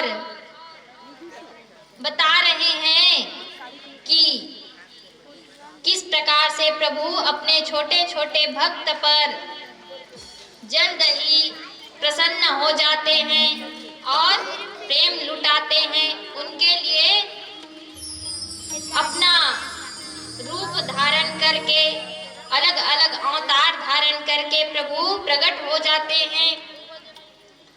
सो सुखदेव जी महाराज जिस स्तुति को भक्त प्रहलाद जी प्रभु नरसिंह के लिए किए, उसी स्तुति को करके आगे की कथा प्रारंभ कर रहे हैं और स्तुति कर रहे हैं प्रभु नरसिंह देव की। नमो भगवते तुभ्यं पुरुषाय महात्मने, हरे अद्भुत सिंहाय ब्रह्मणे परमात्मने। श्री सुखदेव जी महाराज राजा परीक्षित को कथा श्रवण करा रहे हैं कि हे राजन, एक सुंदर सी कथा आती है कि क्षीर सागर में त्रिकूट नामक एक प्रसिद्ध पर्वत है जिसके शिखाएं चारों ओर बिखरी हुई है। उसके शिखाओं के ऊपर अनेकों रत्न मणि, अनेकों रत्न धातुएं, सोने के चांदी के और मणियां लटक रही है, जिससे प्रकाशित हो रहा है वह वातावरण। और जो समुद्र है समीप में, वह जब लहरें मार रहे हैं तो मानो उस पर्वत का पांव पखार रहा हो, ऐसा परम दृश्य दिखाई पड़ रहा है। और आसपास में बड़े सुंदर सुंदर से वृक्ष शोभायमान हो रहा है, बड़े सुंदर प्रतीत हो रहे हैं। नाना प्रकार के पुष्प लगे हुए हैं और जिससे वह वातावरण, वह पर्वत, त्रिकूट पर्वत बड़े सुंदर ही दिखाई पड़ रहे हैं। उसी समीप में एक मानसरोवर है जिसके आसपास फूल लगे हुए हैं, अनेकों प्रकार के पुष्प के जो वृक्ष हैं, लताएं हैं, पौधे हैं, चंपा के, चमेली के, पारिजात, अनेकों प्रकार के पुष्प इस प्रकार से बड़े ही शोभायमान हैं। और उस सरोवर में अनेकों रंग के जो कमल खिल रहे हैं वह और भी बड़ा ही शोभायमान है। और उसी जंगल में, उसी वन में, उस त्रिकुट पर्वत के समीप एक वन में एक हाथी गज जो है अपने समस्त परिवारजनों को, अपने स्त्री को, हथनियों को और अपने बाल बच्चों को साथ में लेकर के विचरण करते हुए घूम रहा है, विचर रहा है एवं उसका आनंद उठा रहा है सुंदर से वातावरण का, प्रकृति का। और घूमते हुए उन्हें वह सरोवर दिखाई पड़ा जहाँ कमल के पुष्प खिले हुए थे। जैसे ही देखे तो उसे स्नान करने का मन किया, तो अपने समस्त परिवारजनों को, अपने बाल बच्चे, हथनियों को साथ में लेकर के वह गज जो हाथी है वह उस सरोवर में जाकर के जल ग्रहण किया। और जल ग्रहण करने के बाद स्नान करने लगा, एक दूसरे के ऊपर अपने सूंड से जल को भर भर के छिड़कने लगा। कभी हथनियाँ हाथी के ऊपर छिड़कते, अपने बच्चों के ऊपर छिड़कते, तो हाथी उनके ऊपर। इस प्रकार से उस जल में इतना मग्न हो गया कि जल क्रीड़ा करने लगा। और उसी बीच जो मगरमच्छ है ग्राह के रूप में आया और उस हाथी का पांव, उस गज का पांव पकड़ा। जैसे ही पकड़ा तो गज को लगा कि शायद कोई छोटे मोटे जीव होगा जो हमारे पैर में आकर के फंस गया होगा, और ध्यान नहीं दिया, अपने जल क्रीड़ा में मन मस्त है। धीरे धीरे वह ग्राह जल की अंदर की गहराई में उसे खींचने लगा, तो वह अपने पैर को छुड़ाने का कोशिश किया।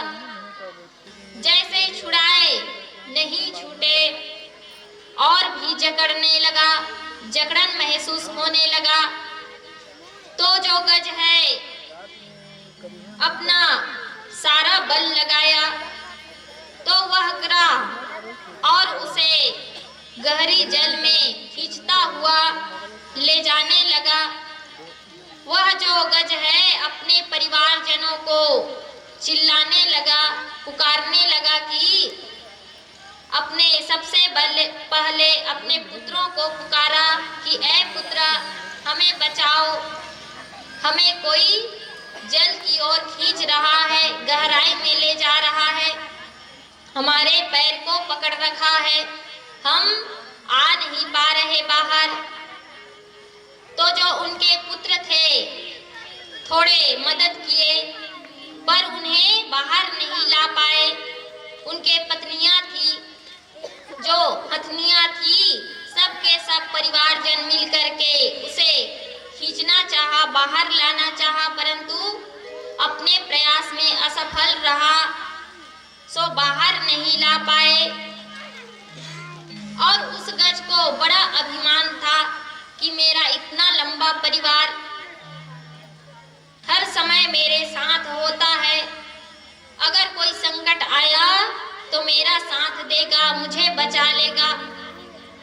परंतु उसका जो परिवार है उन्हें छोड़ करके वहां से चला गया कि अब आप ही कुछ कीजिए, हम तो आपको बाहर नहीं ला पा रहे हैं। और उस जल से बाहर आकर के वहीं किनारे खड़े हो गए और देख रहे हैं। और वह जो गज है बार बार कोशिश कर रहा है ग्राह से बचने का, परंतु उसे गहरी जल में ले जा रहा है वह ग्राह। तो हजारों वर्ष तक उनसे युद्ध हुआ, परंतु जलचर होने के कारण जो ग्राह है उसका बल जल में ज्यादा है और जो हाथी है उसका बल थलचर होने के कारण थल में ज्यादा होता। तो कभी थल की ओर जो गज है ग्राह को खींचते और जो ग्राह है उसे गज को जल की ओर खींचता। इसी प्रकार युद्ध चलता रहा। इस प्रकार समय व्यतीत हुआ और जो गज है वह निर्बल हो गया। जैसे ही उसका जो बल है वह नष्ट होने लगा, असहाय महसूस होने लगा, तो वही सरोवर में जो कमल के पुष्प खिल रहे थे उसे अपने सूंड से तोड़ा और तोड़ करके मन में विचार कर रहा है कि अब तो कोई नहीं है और हमारा भी बल नष्ट होने वाला है, अब तो हमारी मृत्यु निश्चित है। यह जो ग्राह है हमें मार ही डालेगा। सो अब हमारा और कोई नहीं, वह परमात्मा परम पिता प्रभु ईश्वर ही है हमारे जो रक्षा कर सकते हैं। और उस गज का अभिमान टूट गया और जैसे ही अभिमान टूटा तो प्रभु को याद करके पुष्प को सूंड में ले करके जो गज है स्तुति करने लगे प्रभु के लिए। हे गोविंद हे गोपाल अब तो जीवन हारे, हे गोविंद राखो शरण अब तो जीवन हारे, हे गोविंद हे गोपाल अब तो जीवन हारे, हे गोविंद हे गोपाल अब तो जीवन हारे, हे गोविंद हे गोपाल अब तो जीवन हारे, हे गोविंद हे गोपाल अब तो जीवन हारे, हे गोविंद राखो शरण अब तो जीवन हारे, हे गोविंद राखो शरण अब तो जीवन हारे, हे गोविंद हे गोपाल अब तो जीवन हारे, हे गोविंद हे गोपाल अब तो जीवन हारे।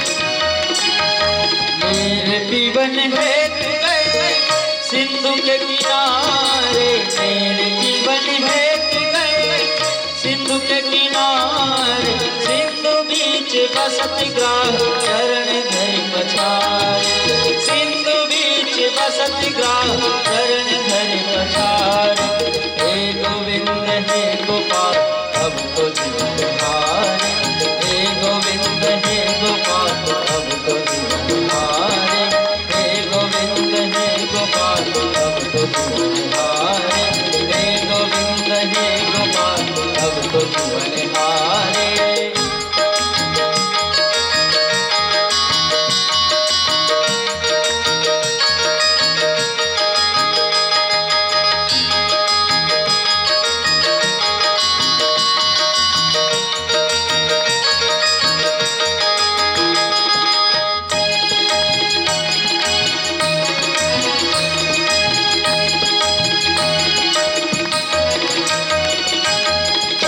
पहर युद्ध भयो ले गए मझधारे, चार पहर युद्ध भयो ले गए मझधारे, नाक कान डूबन लागे कृष्ण को पुकारे, नाक कान डूबन लागे कृष्ण को पुकारे, हे गोविंद हे गोपाल अब तो जीवन हारे, हे गोविंद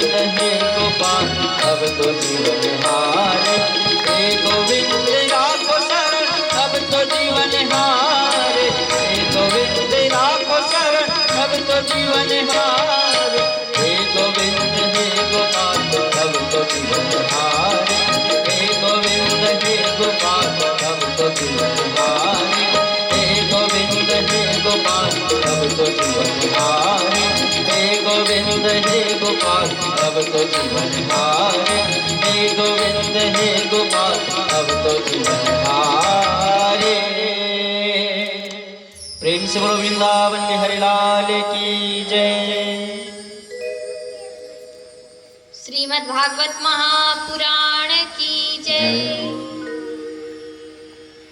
जो गज है असहाय हो गया, निर्बल हो गया, सो सरोवर का कमल का पुष्प तोड़ा और तोड़ करके सूंड से पकड़ करके ऊपर की ओर नजर करते हुए प्रभु को पुकारने लगा। ओम नमो भगवते तस्मै यत एताजितात्मकं पुरुषाय द्विबीजाय परेशाय भी धीमहि क्षेत्रज्ञाय नमस्तुभ्यं सर्वाधिक्षाय साक्षिणे पुरुषाय यात्मामूलाय मूले प्रकृते नमः। हे प्रभु, आप ही इस मूल प्रकृति के ही जो जगत को रचने वाले परम पिता जगत पिता, हे प्रभु आप ही इस प्रकृति के मूल रूप हैं। प्रभु आप हमारी रक्षा करो, प्रभु रक्षा करो। हमारा जीवन जो है, हमारा जो प्राण है संकट में है प्रभु। इस प्रकार से पुकारने लगे।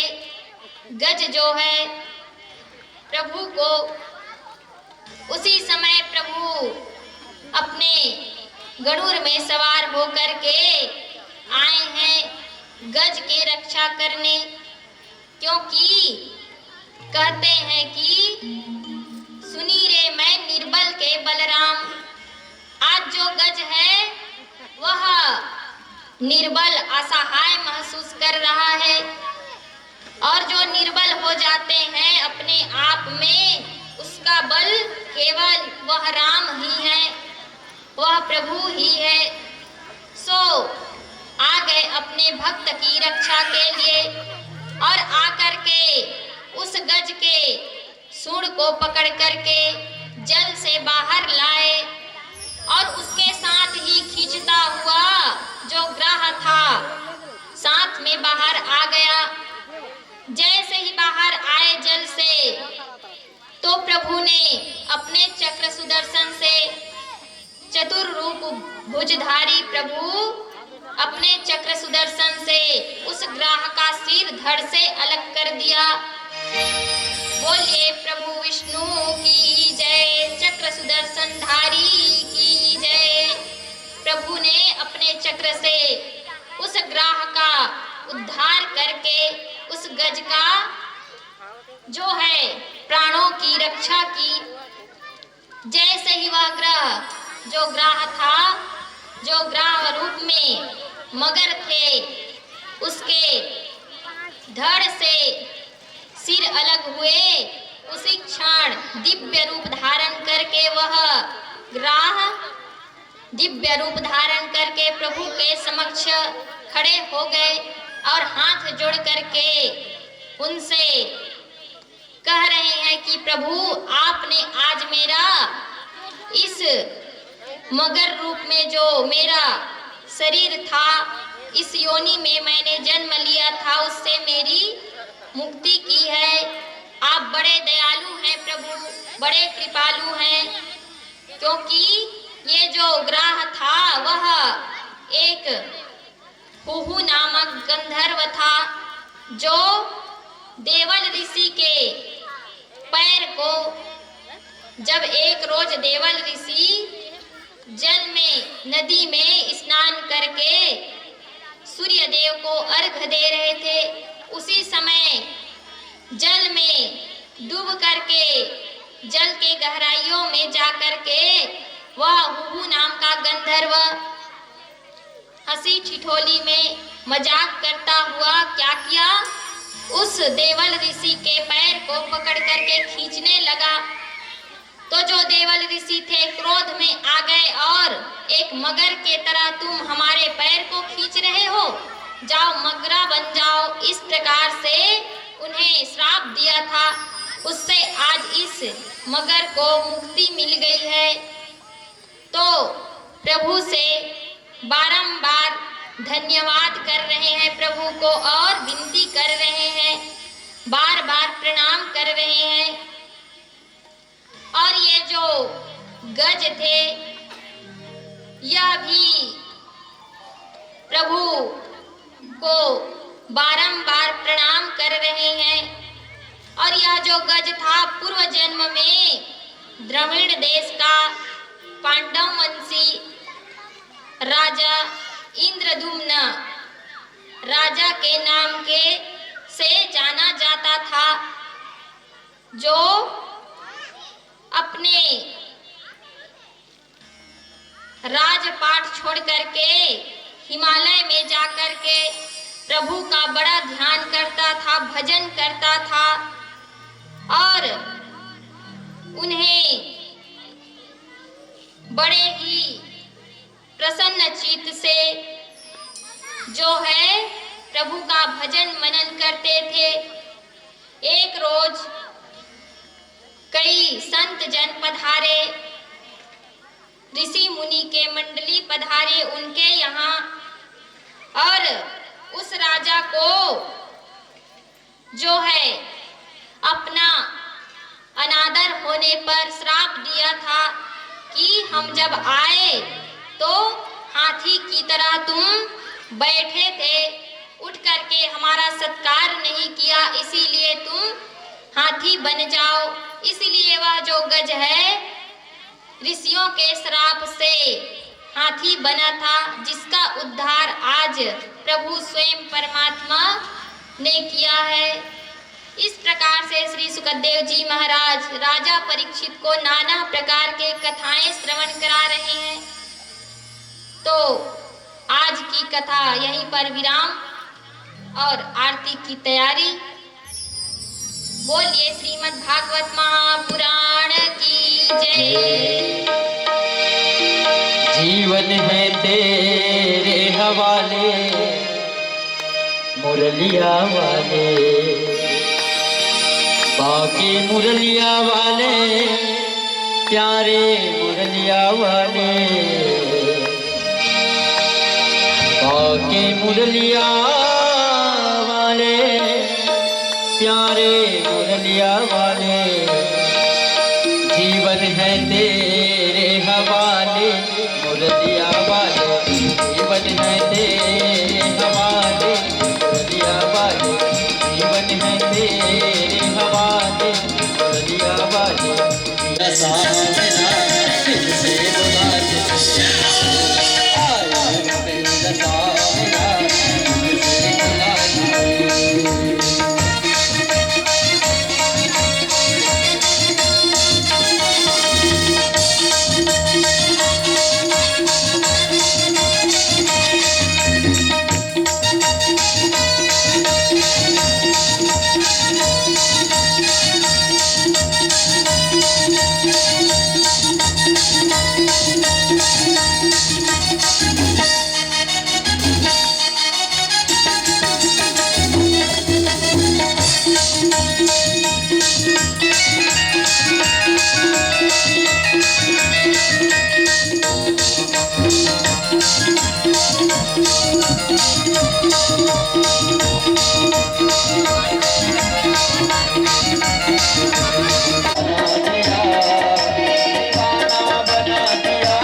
सुरमा के बिहारी लाल की जय जय। हरि ओम नमो ब्रह्मण्य देवाय गो ब्राह्मण हिताय च जगद्धिताय श्रीकृष्णाय गोविंदाय नमो नमः। व्यासपाद प्रक्षालनम समर्पयामि। सर्वे भवन्तु सुखिनः सर्वे सन्तु निरामयाः सर्वे भद्राणि पश्यन्तु मां कश्चित् दुःखभाग् भवेत्।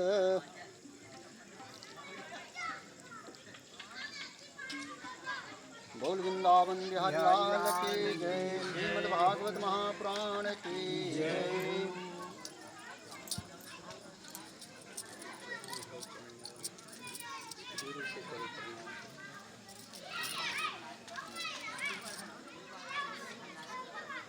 नीचे उतर के चरणामृत रखूँ है ना। हाँ चलो प्रणाम करो। चल भोलन के पाँव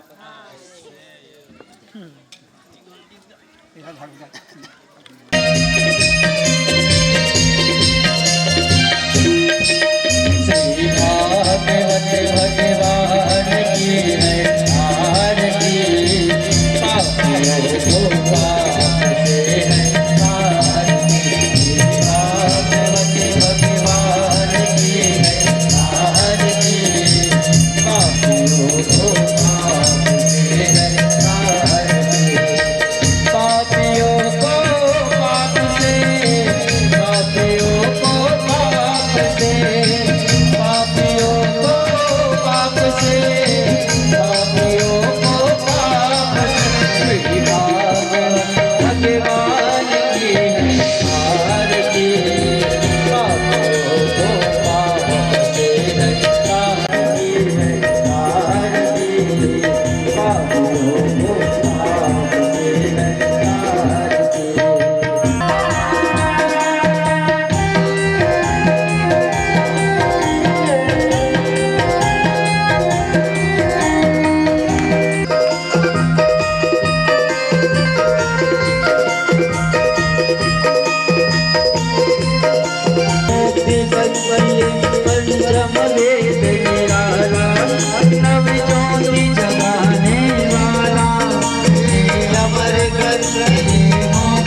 सैया ये सैया ये मला लेक जाबे हो जतन देबे ये मला जतन देबे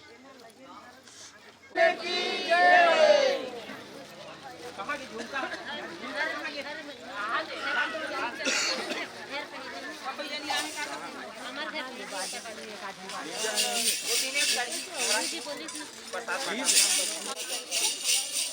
कुमान चल ना